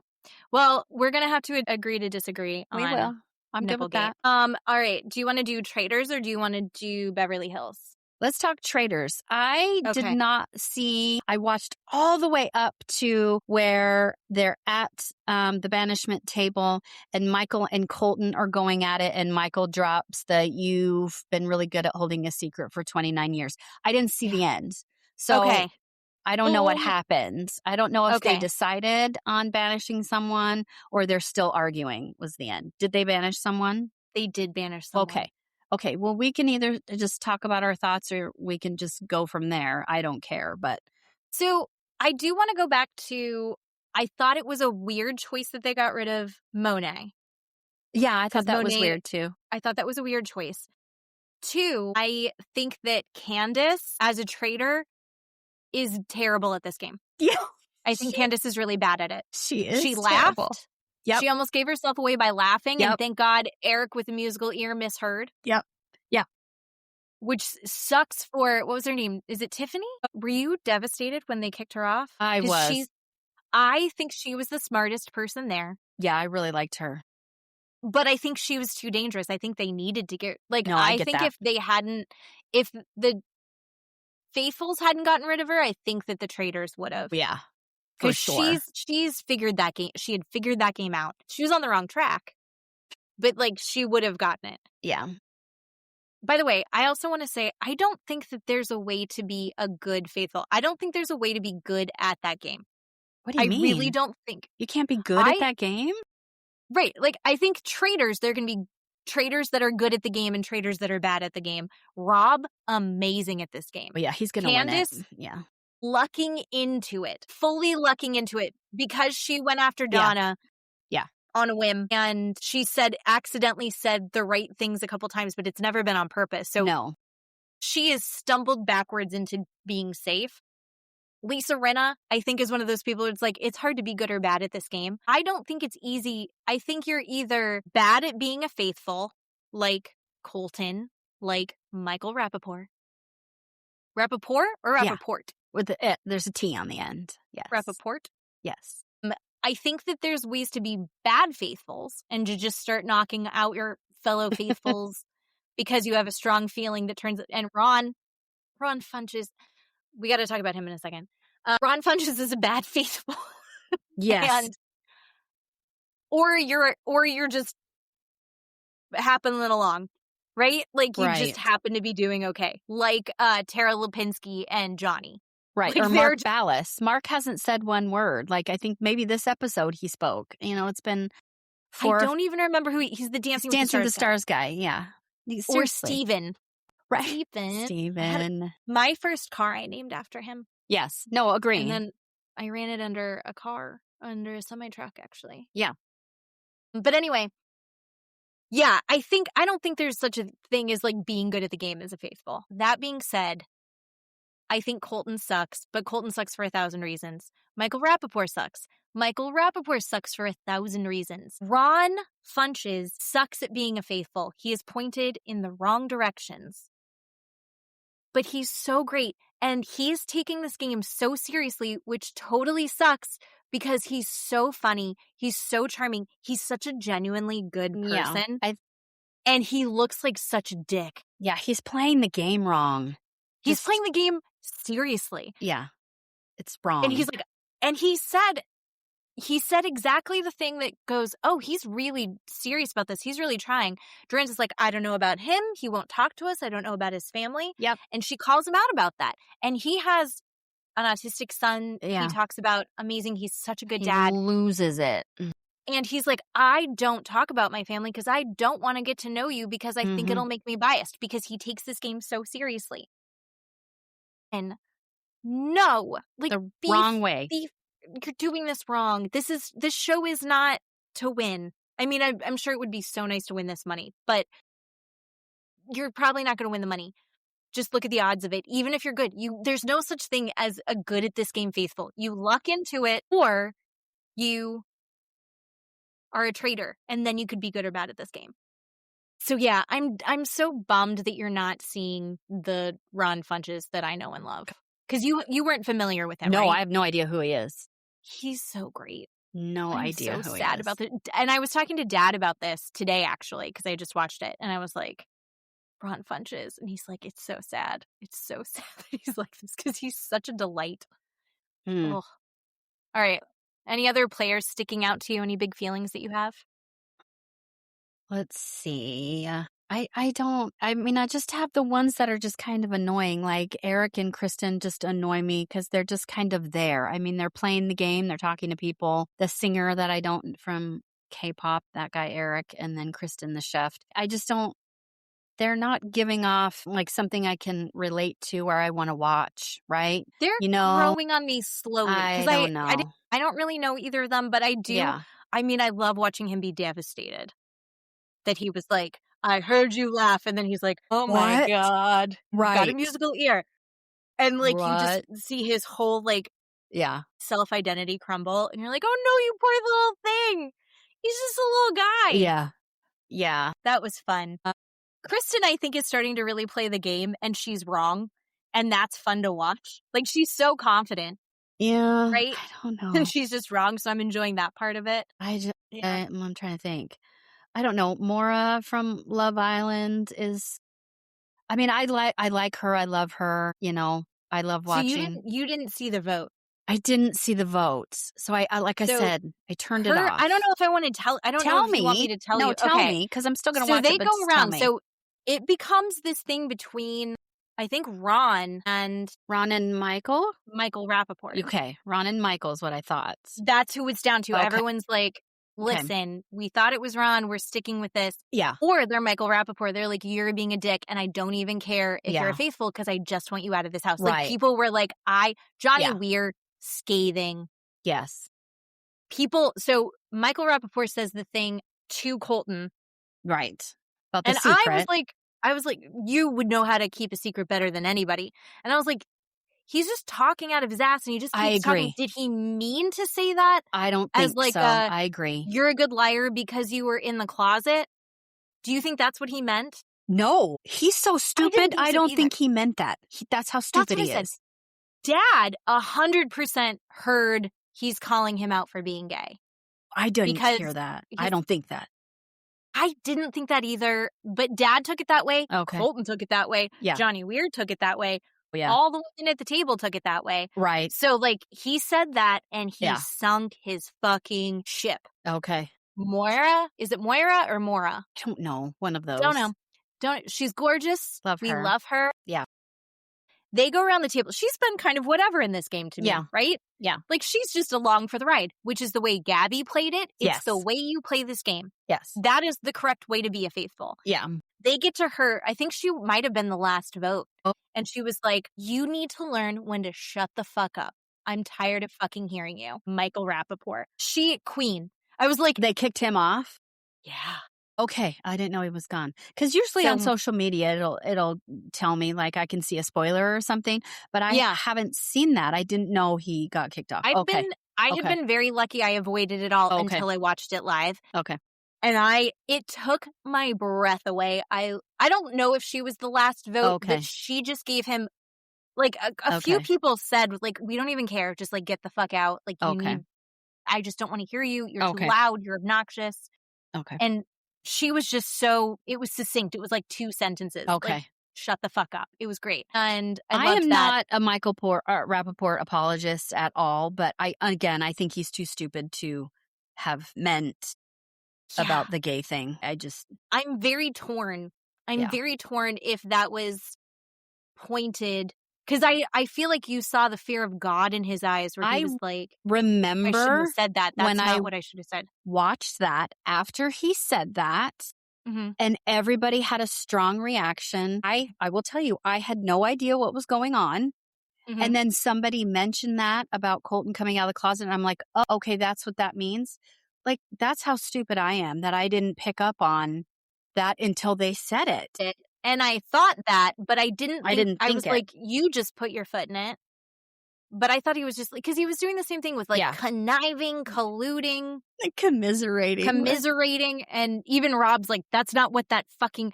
If the guy without a shirt on in overalls is like correcting your grammar. Thank you. Sorry. I'm so sorry. I love Rob. That was the best. I loved that so much. Stop it right now. Rob is my favorite on this show, and I thought I was going to hate watch him. I don't. I just fully enamored. I found out he was homeschooled. I didn't know he was homeschooled. Like, it takes a homeschooler to tell somebody that. Like, that is my favorite forever. And ever. He used to do pranks in Walmart that were real dickish, so I don't love that part of his past. I don't like how he treated our girl on Love Island. Never forgive him for that. But again. But how he's doing on the show wonderful. is fantastic. And he like got land and he put like storage containers or like a mobile home or something and set it up, and he's like living like a wild man out in the middle of the woods. Good for him. Love that life for him. You? Yeah. Just great. And he's playing this game. He's gonna win. You can only be good at this game if you're a traitor. Yeah. Otherwise, you're either bad at the game or you're just bopping along. What I would love to happen is Colton and Rob get all the way to the end and Rob just take all of Colton's money. Fuck off, bitch. I'm a That would be traitor. fun.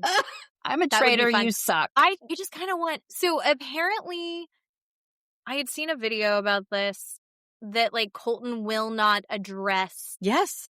things that happened in his past, which I guess is your prerogative to say like I won't talk about XYZ, but when you're the person in the wrong in that situation, I think like if you address it and go like, yeah, I was a real shithead and Yep. I really learned for that, and I really hope that, you know, Yep.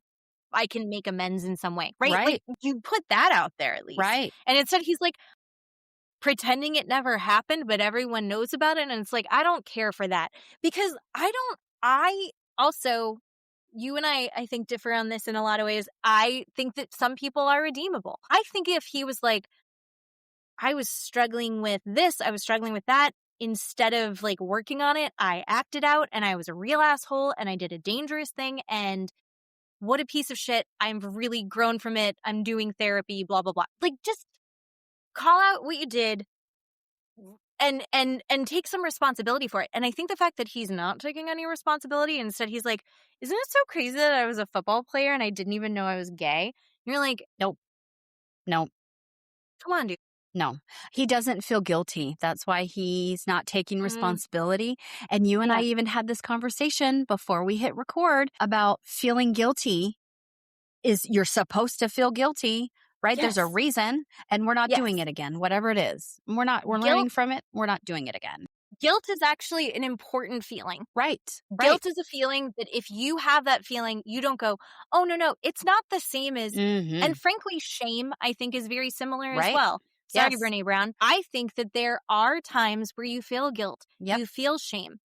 And if you can process that and learn from it and be better about it and not make those mistakes again, then those were good feelings to have. Supposed to feel guilty. Yes. He doesn't feel guilty. Good. It's struggle. It's difficult. You're supposed to have those feelings occasionally.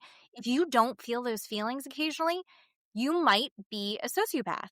100%. And I think Colton is right up there because you know he doesn't feel guilty. And he didn't learn from it, and therefore he's not going to talk about it. Because when you learn from your shame or your guilt, then you can move on and be like, yes, I did that. You own it. Do you have any questions? This is what I learned from it. And then we move on, and that's over. And then it's over, right? Yeah. We don't need to talk about it again. But no, we have to talk about it because he won't address it, and he doesn't feel guilty, and he doesn't take responsibility. Ugh. And if you're going to have a life in the public eye, yes, if you choose a career where you're an influencer, trying to be a TV personality, whatever, you have to address these things. Sorry. Yeah. Yes. Sorry. Yep. I want him to go off this show so bad. I mean, we're not alone with the Colton haters for getting him off. So hopefully he will not be on TV much longer. We'll see. Yeah. So I'm excited because they're doing the this is actually right up your alley this week. It's the haunted houses. Yeah. Yeah. You love that. I do love that. It's like your favorite. So I think that should be fun. Now we need to talk Beverly Hills because I told you I've been sewing shirts.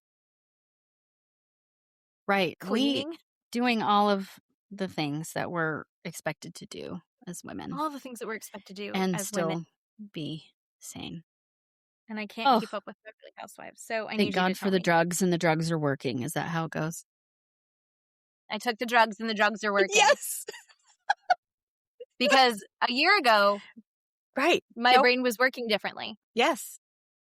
Do you know what TV I did watch? What? I watched 3 episodes of Tell Me Lies. Thank God. So I still have a lot to get through. Good. But I know you do. I did watch that. Okay, good. For you. Keep going. And it is good. It is. So I'm only 3 episodes in, sure. So you're way far in the future. I don't know how we're ever gonna like the main guy, Steven. So yeah, he's got a lot of sexual charisma energy going on, I guess. But everything else about him is terrible. Yes. Including his personality. Yes. So And then they're like, look, here he is 8 years in the future. And you're like, he needs a haircut. Like, I don't know why we like him. Yes. Keep watching, bitch. You'll love it. I'm liking it. I'm liking it so far. Okay, good. So at some point I will be so happy. You just made my day. I'm so happy. Okay. Beverly Hills. Right. One of my favorite parts is they open with Queen Jennifer Tilly in bed, eating donuts and a bag of potato chips. You are my spirit animal. And then she has an assistant bring in her more food. Hello. That's my dream. Is she at home? Or are they in Sedona? They're still in Sedona. They're all in their bedrooms, eating breakfast, most of them. It was the most fantastic thing I've ever seen. Anyway, so she's eating her donuts and her potato chips. And so they're splitting off again. Today, the day is they're splitting off. They're going on a hike to this Vortex thing that you talked about. Mm-hmm. Energy Vortex. And then the other half is going shopping, and Kathy Hilton stays home to go to sleep. So good for you, Kathy. It's perfect. So Rachel, Bose, and Dorit go shopping, and everybody else. So Kyle, Jennifer, Sutton, Amanda, and Erica all go hiking. So Sutton has this Jeep tour guide thing, drive them to this hike, and it's almost 2 miles, like 1.5 miles straight up on this mountain that they have to hike up. Like it's and it's 102 degrees outside. No, thank you. Ugh. How many of them were in full glam for 102 hike? All of them. Every single one of them. Good every single one of them. So they hike up there, and it's amazing and wonderful. And Jennifer Tilly has her crystals, and she's talking to them and pouring water on them. Are you thirsty? Do you want a drink? And it's just great and wonderful. And Amanda is off meditating on her own, and Kyle and Erica are talking about Dorit. So Kyle tells Erica, I had a conversation with Dorit before we left. We went to her house, and Dorit was saying, she doesn't feel supported by me. And Erica's like, dude, you just basically need to stay out of it. Just to stay out of it, because I don't want this to ruin your guys' friendship. Right. Mm-hmm. Again, I don't think I'm kind of annoyed with Kyle. I just don't think she really is a good friend to Dorit. She's not a girl's girl with her, because I'd be like, bitch, that guy sucks. I don't care. There's something really confusing to me about Kyle's approach to this, because Kyle going through this divorce. She's going through the separation, and she's hurt by what Mauricio has done. Yeah. She also started it. Yeah. Right?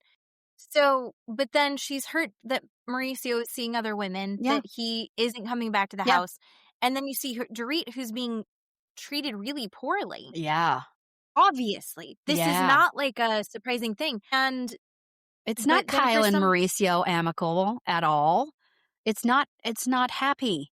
Like Kyle and Mauricio. And there's little kids involved. Mm-hmm. And even she can acknowledge that, like, even my daughters are saying, Dad's going through his hoe phase.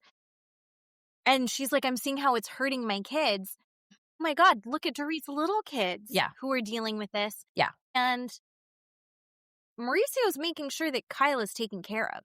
Yeah, whereas 100%. Dorit's like, I don't know what bill's getting paid next. Right. There's a lot of big differences here. Yeah. And I don't understand how I get, like, this is my friend. Because I think Kyle was friends with Dorit and with PK. Mm-hmm. But when you see your friend go off the deep end like this, if you're close, I don't know how you remain neutral. Right. You pick a side, situation. Man. You always pick the female. You just do. You don't. And if you can't, then you're done with both of them. Yeah. Yeah. It's like, I'm not saying that men don't deserve support, but if you're two couples, and your couple friends are breaking up, you can't, like, see how she's being treated and go, well, I think if he's also your friend, you go, what the fuck are you doing, friend? Yeah. Like, if we're good, if we're friends, I should be able to tell you this isn't okay. Yeah. And if you're not good enough friends to say this isn't okay, then obviously you should be on her side. Like, I don't understand what the disconnect is. I think that there's people that break up and they figure it out and eventually, like, they work it out and maybe you do remain friends with one or the other. I don't think it's easy to be friends with both if there's a divorce. God, no. Or a breakup. Nope. No. So, I No, don't we know. even see that Kyle called Mauricio right after leaving Dorit's and said, "This is what Dorit is saying about PK." And just totally talked about her behind her back. And Mauricio goes, "That's not what's going on." And PK is telling me that Dorit is blocking him from seeing his kids. So now Kyle has this idea in her head that Dorit is lying, and it's terrible. I mean, it's super shady on Kyle's part. But Erica, thank God, is like, just step out of it, dude. Stop. Just don't say, I don't want to hear about it anymore. She's really trying to get her to basically shut the fuck up. It's like she's trying to still win over Mauricio. Yeah. Which is weird. She's like, can I take the man's side in the divorce? Yeah. Even mine. Yeah, And it's you're like, gross. what? It's gross. What are you doing? It is a very bizarre side for her to take. So she just doesn't believe what Dorit is saying. Yeah. Like she doesn't trust Dorit. Yep. Yeah, because she's telling Mauricio all of this. Anyway, so we get to see that is kind of unseen footage of her. That's not going to go over well. Right, talking to Mauricio about Dorit. On the way up, I forgot this part. On the way up the 1.5 mile hike, Jennifer Tilly is being Jennifer Tilly, saying things like, "Oh, I'm, my God, I'm glad I wore my boots," or "How much longer do we have?" or "If I'm dead, please just drag me up there," right? Just funny little quips like that. And Amanda says to Erica, "Does she talk like this all the time? When does she ever shut up?" And Erica does that confessional look and says, "I don't think Amanda knows who Miss Jennifer Tilly is. You little fucking millennial, shut up. Jennifer can basically say what she wants." She did it in her confessional. She didn't say it to Amanda, but thank you. Go, Erica. Because Amanda. Okay, Erica. Amanda needs to shut the fuck up. However, as a millennial, I know exactly who Jennifer Tilly is. 100%. I don't want millennials to get grouped into that. Well, I mean, Amanda. Jennifer Tilly is a goddess. Oh my God. Anyway, and How so. Awful. Yeah. So Amanda, you say thank you, Jennifer Tilly. You're Right. the best. 100%. What a gift. What a gift that this happens all the time. That she is in the presence of Simpson money. Like, you are in Jennifer Tilly's presence. She's what are hilarious. you doing? And it's coming out constantly. It's just like a constant flow. Yeah. Right? Yeah.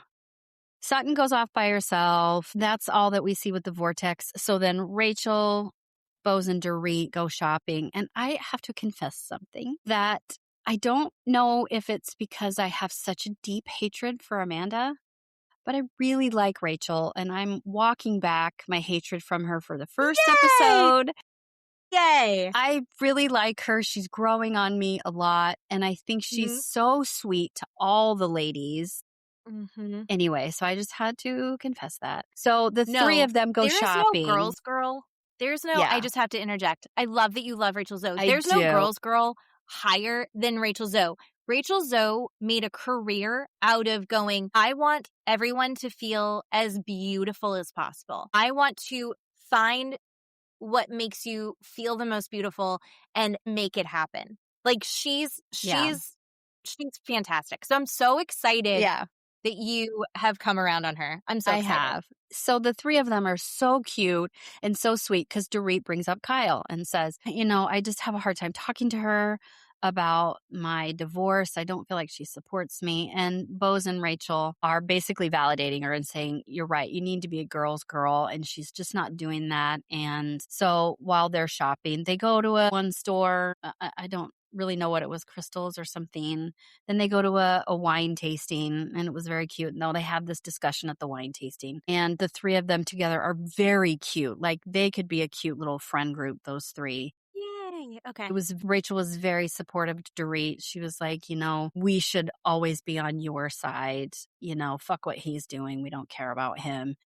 And so they were really supportive for her and trying to help her with Kyle and how she's feeling. So everybody decides after they're splitting up, they decide that they're all going to have dinner. So Sutton sets up, she tells everybody, we're all making dinner for ourselves. So I have all these groceries, but you're having to make it.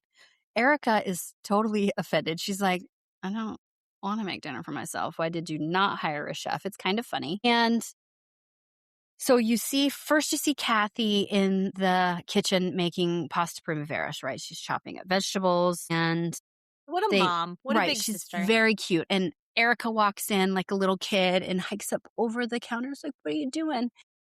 And Kathy's like, hey, sweetie, I'm just making some pasta. And they're very cute. And then they cut back to, it says 4 hours earlier, where everybody says, okay, what time is dinner? And Rachel says, dinner's at 7:45. We have 4 hours before dinner. They cut back to Kathy making food, and it's 10 p.m. What time is it? 10 p.m. at night, 10 o'clock at night.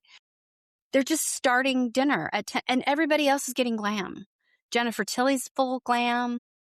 Bose is getting full glam, like wigs. What, do they all and take lashes? naps? They don't say. What they don't takes say. this long? Dorit walks in at 10 o'clock. Amanda walks in at 10:30. Kyle and Jennifer walk in at 10, almost 11 o'clock, 10:49. And Sutton walks in at 5 after 11. But Amanda, before that, was complaining about Sutton. Like, if I were the hostess, I would not be this late. Why is she not here? We have to sit around and wait for her? Like, she's saying all of this in front of everybody. And Jennifer Tilly, of course, is in the background, like eating a bag of chips, just watching and listening. And it was great. So Sutton walks in. Is brand new and she's talking. She's so comfortable to talk shit. Yeah. They show 11:30 and they're still cooking food at 11:30. Sutton just starts to defrost this chicken right at 11:30 at night because Sutton says, I'll make the main dish, this chicken. They cut back to while everybody is getting glam. Amanda goes into Kyle's room and says, I have to tell you something about Sutton. A friend of mine was in Beverly Hills and she ran into this guy. And this guy said that if you ever want all the tea on Sutton, just give me a call. We find out this guy was Avi and then tells Amanda's friend, tell Amanda, call me and she should hire me. That will really piss off Sutton. And Kyle is like, oh God. And Amanda says, should I tell Sutton? What do I do? And I think Kyle says, yeah, you should tell her. So they're all right in the kitchen, making food. Sutton comes down, starts making the chicken. This is after Amanda had complained. They all go outside. Everybody but Rachel, Erica, and Bose, and maybe, yeah. Anyway, most of them go outside to talk. And Sutton is there, and Amanda and Kyle are there. Somebody else is there. Kathy is there. Anyway, and so Amanda says, Sutton, I have to tell you something. Did you have like an assistant named like Audie or Ari or did she not watch the show? Super disrespectful. She knows what this guy's name is. She's just being a brat. And Sutton goes, his name is Avi. And Amanda says, well, yeah. So a friend of mine said that she met him and he said that I should hire him because that would really piss you off and that I should call him because he has all the tea on you. And then just is like waiting for her. It was really gross. Respond. Right. What? And Sutton goes, you should hire him. I don't care. Hire him. I mean, instantaneously. You should hire him. I don't care.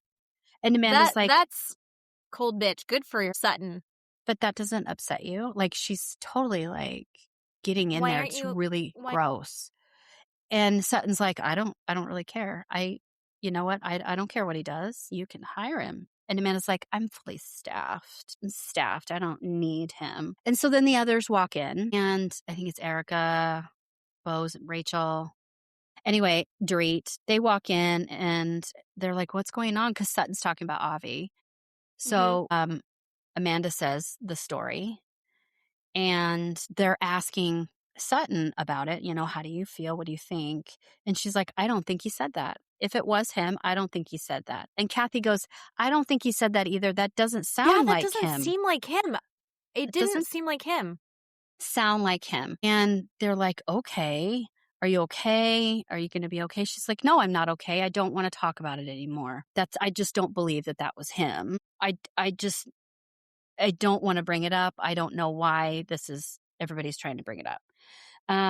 So 10 after 12. It's midnight. It's after midnight. They all finally sit down at the table to eat. It is ridiculously late. I mean, I can't even. They show 10:48. It's almost 1 o'clock in the morning and they're still eating at the table. Anyway, so they stay up and, have this dinner, and it's kind of like this potluck, basically. It's really pretty. So then they show the next morning. Everybody's getting up. Bose doesn't feel well because she's taken those hormone injections, those fertility injections. So she's in bed, and everybody goes downstairs to make coffee.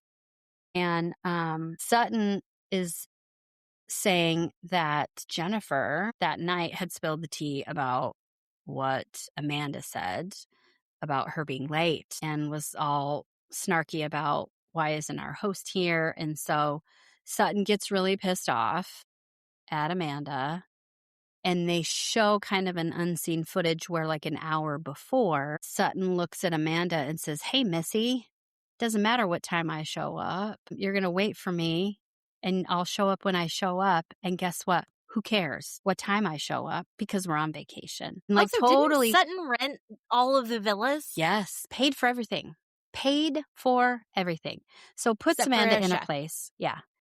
And so after that, everybody's kind of gotten together, and Amanda tells Rachel and Dorit that she thinks Sutton's mad at her because of the whole "Hey, Missy" comment. And they're like, well, yeah, probably. And then Rachel says, I have this really good friend who's a life coach. And they shoot over to Amanda, and she's just like, anyway, she says, I have this really good friend who's a life coach. And she said, I need to write down 30 things about the next man that I want in my life so I can manifest him. And she's really happy. And it's kind of this cute, loving, genuine moment. And Amanda, exactly what you should be talking about on Real Housewives. That's exactly what I want. That's the content on these shows. Sorry. Right. And Amanda jumps in and says, oh, I manifested Eddie. I did that with my husband. Dorit and Rachel just kind of look over at her. And Amanda says, when I was 13, I manifested that I would meet and marry and fall in love with an Abercrombie model. And my husband says, do you remember when I posed for that picture outside of an Abercrombie? And they show this like teenage picture of her husband. And she's like, see, I manifested it because he has a picture outside of an Abercrombie store. And I saw online, everybody today was like, does everybody know the difference between an Abercrombie model and maybe an employee who's taking a picture outside of the store? And it's just really funny because they're totally burning on Amanda. So she does her, I'm better than you, or I've done that, like she's been doing this whole entire time. So then they all go shopping this time, and they all go to this beautiful outside strip mall that reminded me of the strip mall in Maui. It's huge. It's gorgeous. And there's all these different stores, but it's this outside mall. It's just stunning. Anyway, it's stunning. And Amanda is just shitting on the entire thing. The producer asks her in her confessional, what's the Sedona shopping scene like? And Amanda goes, there's a Sedona shopping scene. I'd rather stay home in bed. And was really just being a bitch. But everybody is going to different kinds of shops. Like Rachel Zoe goes into a clothing store and spends like $2,000 on this cardigan. And it's beautiful. And they go into a jewelry shop, and Kyle spends God only knows. They don't tell us how much money on this turquoise necklace, bracelet, ring, earring combination. Stunning. Shop. What is it called? Retail therapy. Yeah. Everybody's spending thousands and thousands of dollars. And I love that they show us that they're spending all this money. So everybody has a really good time shopping except Amanda, who's pouting. And there's this one point where Amanda and Rachel want to go get a coffee. So they walk into this coffee shop, and Amanda says, do you have ceremonial grade matcha? And everybody, even the person behind the counter, goes, I don't, what are you talking about? And Rachel goes, what do you mean ceremonial grade? What are you even talking about? So you get the idea that Amanda is trying to present. I only drink the best matcha. Like, it's just gross. And Rachel's like, why don't you just reset and get almond milk or something? It's really funny and cute.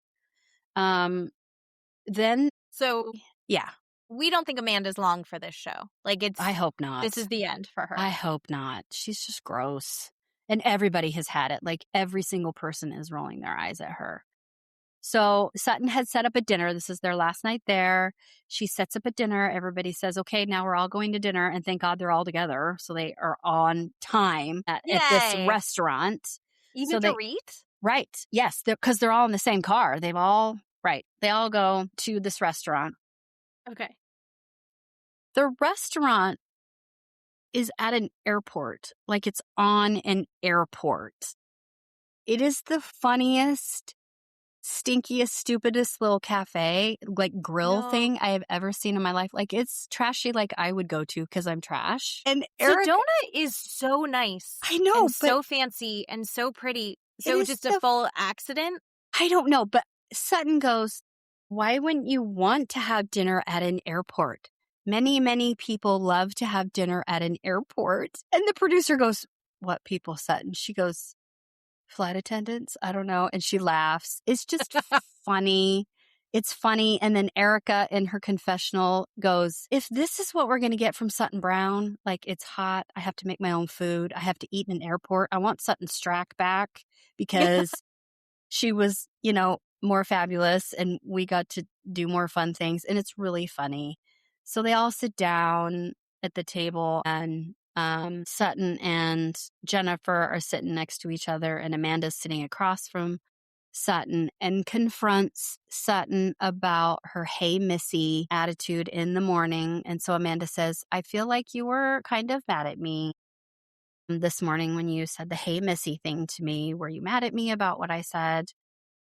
And Sutton looks at her and goes, that seemed very direct. Yeah. And Sutton says, you'll know it when I'm mad at you. So no, I wasn't mad at you. And I'm like, oh God, here it goes. And Amanda pokes again. She's like, are you sure? Because they did say that stuff about Avi. So you sure it wasn't about your assistant? Because there's all that stuff, right? She's not good at this. She's not. No. And Sutton unleashes. She's like, I don't want to talk about it again. I'm tired of talking about it. It happened between he and I. We don't have a relationship anymore. I'm tired of trying to explain it. I'm not going to explain it. I want everybody to shut up. And at the end of it, she's like, is that crystal to everybody? And Rachel's like holding her glass. She's like, crystal clear. Everybody is just mortified because Sutton has lost her goddamn mind. And Jennifer, that reactive abuse. Yes. That is she got pushed. She got poked until. Yes. Yeah. Everybody's kind of rolling their eyes like, oh God, okay. Jennifer opens her mouth to say something like, Sutton, we were just trying to. Sutton cuts her off and is like, shut up, Jennifer. Just shut up. Don't speak. And Jennifer gets really upset. Kyle inadvertently, and like has nothing to do with anything. She's like, does anybody know where the bathroom is? Jennifer's like, I think it's over there. I'm going to go with you. So she gets up and talks to Kyle aside and says, Sutton's been snapping at me and it's, over and over and over. And so they show a little montage of every time Sutton keeps snapping at Jennifer when Jennifer's just kind of being jovial and making jokes and is really funny. And Jennifer's like, it's really hurting my feelings. I'm trying to be a friend to her. And I wasn't even going to say anything about Avi. She snapped at me in front of everybody. And then Jennifer says, I think this is why Garcelle left, is because it's always about Sutton. And Kyle's like, oh, okay. So then they get up and go back to the table.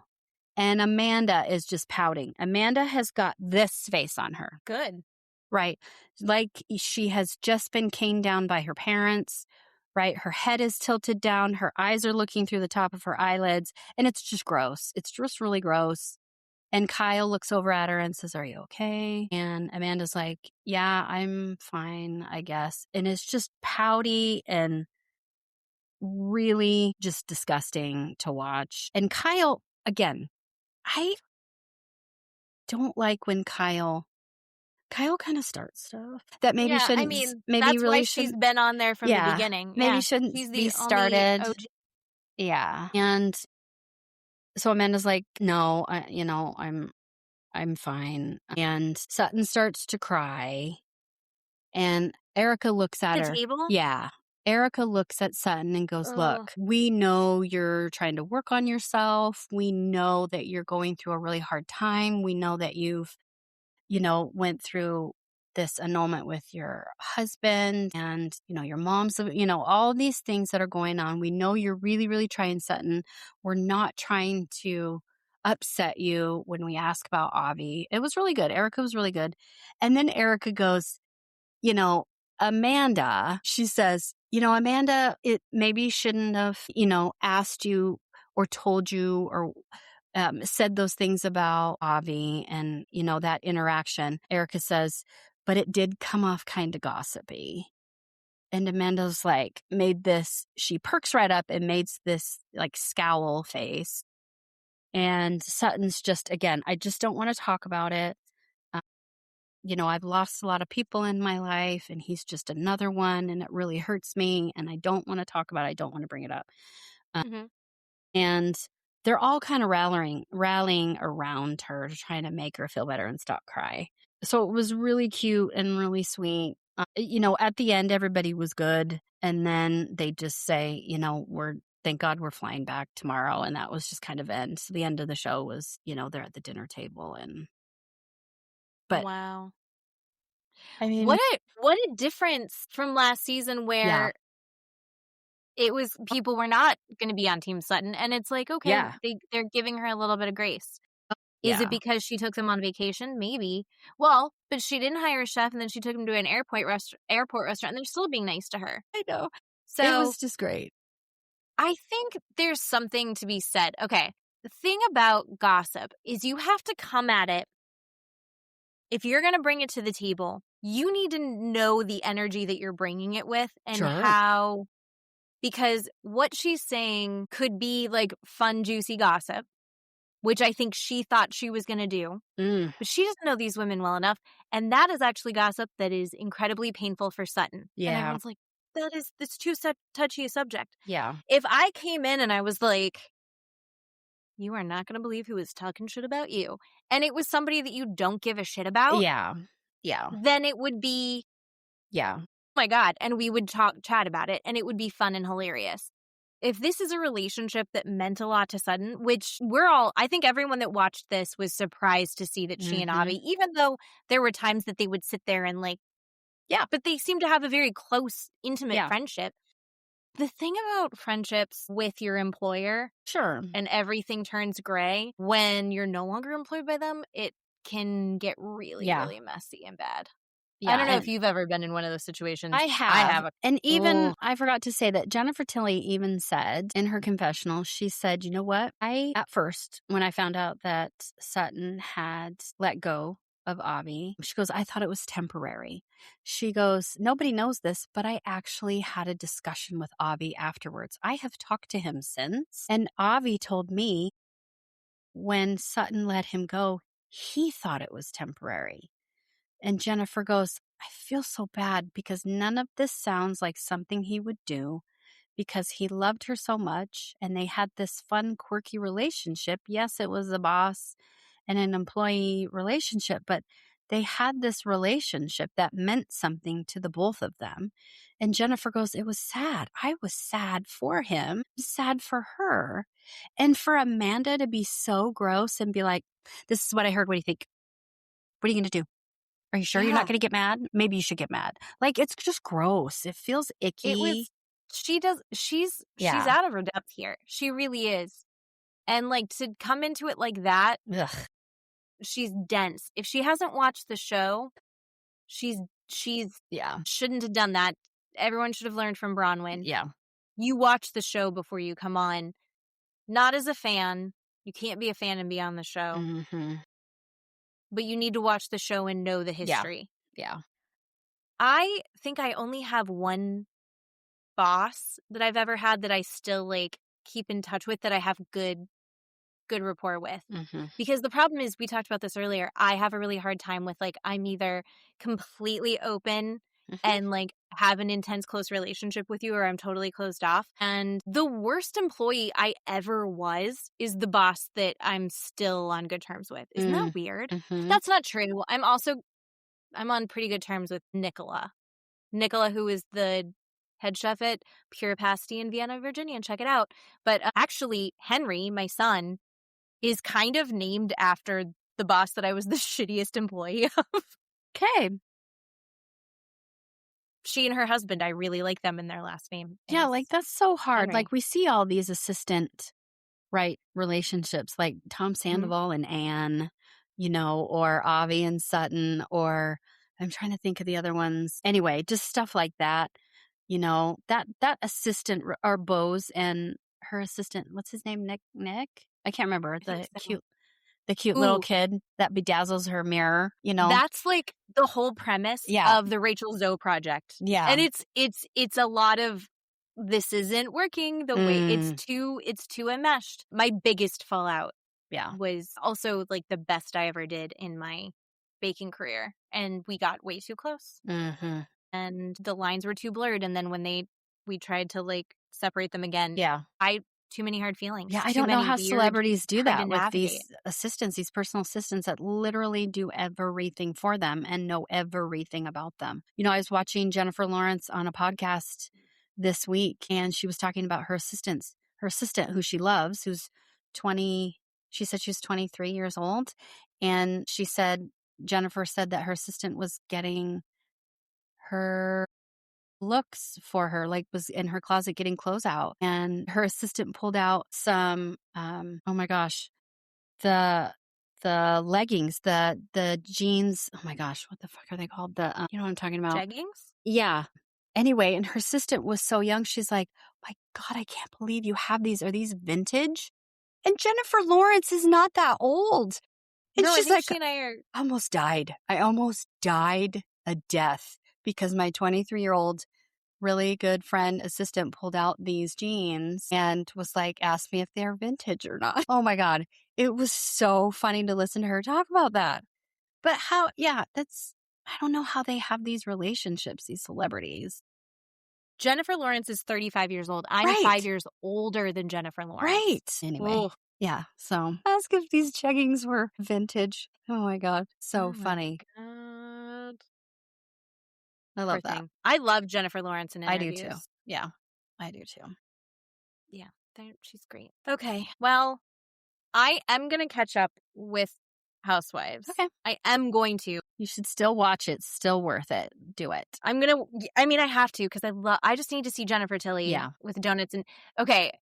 Jennifer Tilly with donuts and chips. I'm going to make, I think, for my 40th birthday, I am going to Pigeon Forge. And we're going to spend a week there. And I literally, while you were talking about it, decided I'm going to make Matt take a picture of me, like in bed in our hotel room in Pigeon Forge with donuts. Because donuts are my birthday thing. I eat donuts all the time, but specifically I have to have a donut on my birthday. So I'm going to have donuts and potato chips in bed. Unbelievable. You should. It's so great. Oh my God. I love Jennifer Tilly. Yeah. Yes. Okay. Well, and do you know who else I love? I love you. I love you even more. And next week we have, thank God, the last part of the reunion. Yes. Oh my God. Yeah. So what's left to talk about? We've talked about the plane. We've talked about Britani. We've talked about We got to talk about Bronwyn. Bronwyn and Todd. That's right. I forgot. I do want to say one thing about Bronwyn. And you know how much I hate her. You know how much I hate her. This is what I've discovered and watched and realized about her. She does this acting. I don't even know what to call it. But when she is doing this, I want everybody to like me. I'm coming off as insecure. Look how great I am. Her voice is like 1,000 times higher in octave. My gosh, I don't know what you're talking about. It's so soft and so raspy. And what do you mean? I've never done any of those things. But then when she's really pissed off at you, it goes really low. It gets really low. And it gets really mean and masculine and nasty. I just want you to maybe think about that when we're watching it. Because I guess this third part might be about her. Wrong. Yeah. Yeah. No, I'll watch her extra closely for that. Yeah. I don't think you're wrong. I think there's a voice that she has when she's putting on a show. Yeah. And she just wants you to hear her out and She gets like very breathy but also very nasally, and it's high. And then there's also the like, yeah, I don't know what's going on. I'll own up to it. I mean, that's what I did. I admit that I said that. I really need to work on that. And God. Yeah. And then when she's like, well, actually. Yeah. No, I see her performance. Mm-hmm. I see her doing a thing. And I think I enjoy her, like, when she's trying to be, like, cool. And she does this, like, weird, almost like Katharine Hepburn impression. She's like, well, actually. Yeah. The thing that it's actually about. And you're like, what is that accent? Yeah. Yeah. I just enjoy it. And I don't think she hasn't crossed the Britani lines for me of badness. She hasn't crossed the Heather lines for me. And here's the thing, Whitney, after today and the information that I know, I'm kind of like doing shit online outside of the show to get shit for the show makes me exhausted and uninterested. Yeah. If you're making shit up, I can't. And this cognitive dissonance that's happening where it's like, that's a lie, that never happened. Yes, this absolutely happened and you said blah, blah, blah. No, it didn't. I shouldn't have to try and figure out who's lying. Yeah. I'm done with that. I don't want to figure out who's lying anymore. I agree.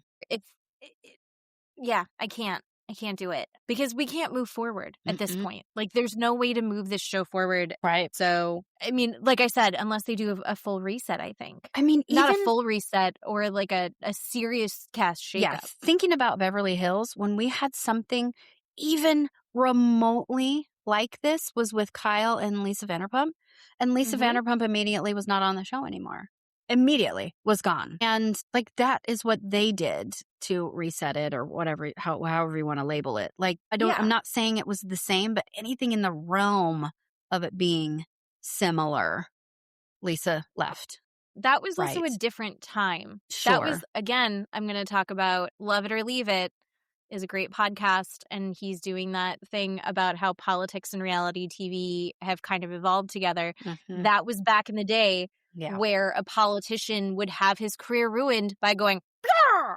Remember that guy? Yes. Yeah. And then he had to step down because he made a weird noise. Yeah. Remember that? Weren't those the days? Weren't those the days? Now we're back to, we have started with the world burning and we're ending with the world burning. Full circle. You know what? It was a really nice 2 hours and 17 minutes to go somewhere else. I'm sorry. You're welcome, everybody.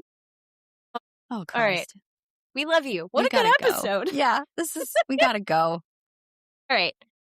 Have a great night, everyone. Bye-bye. Bye.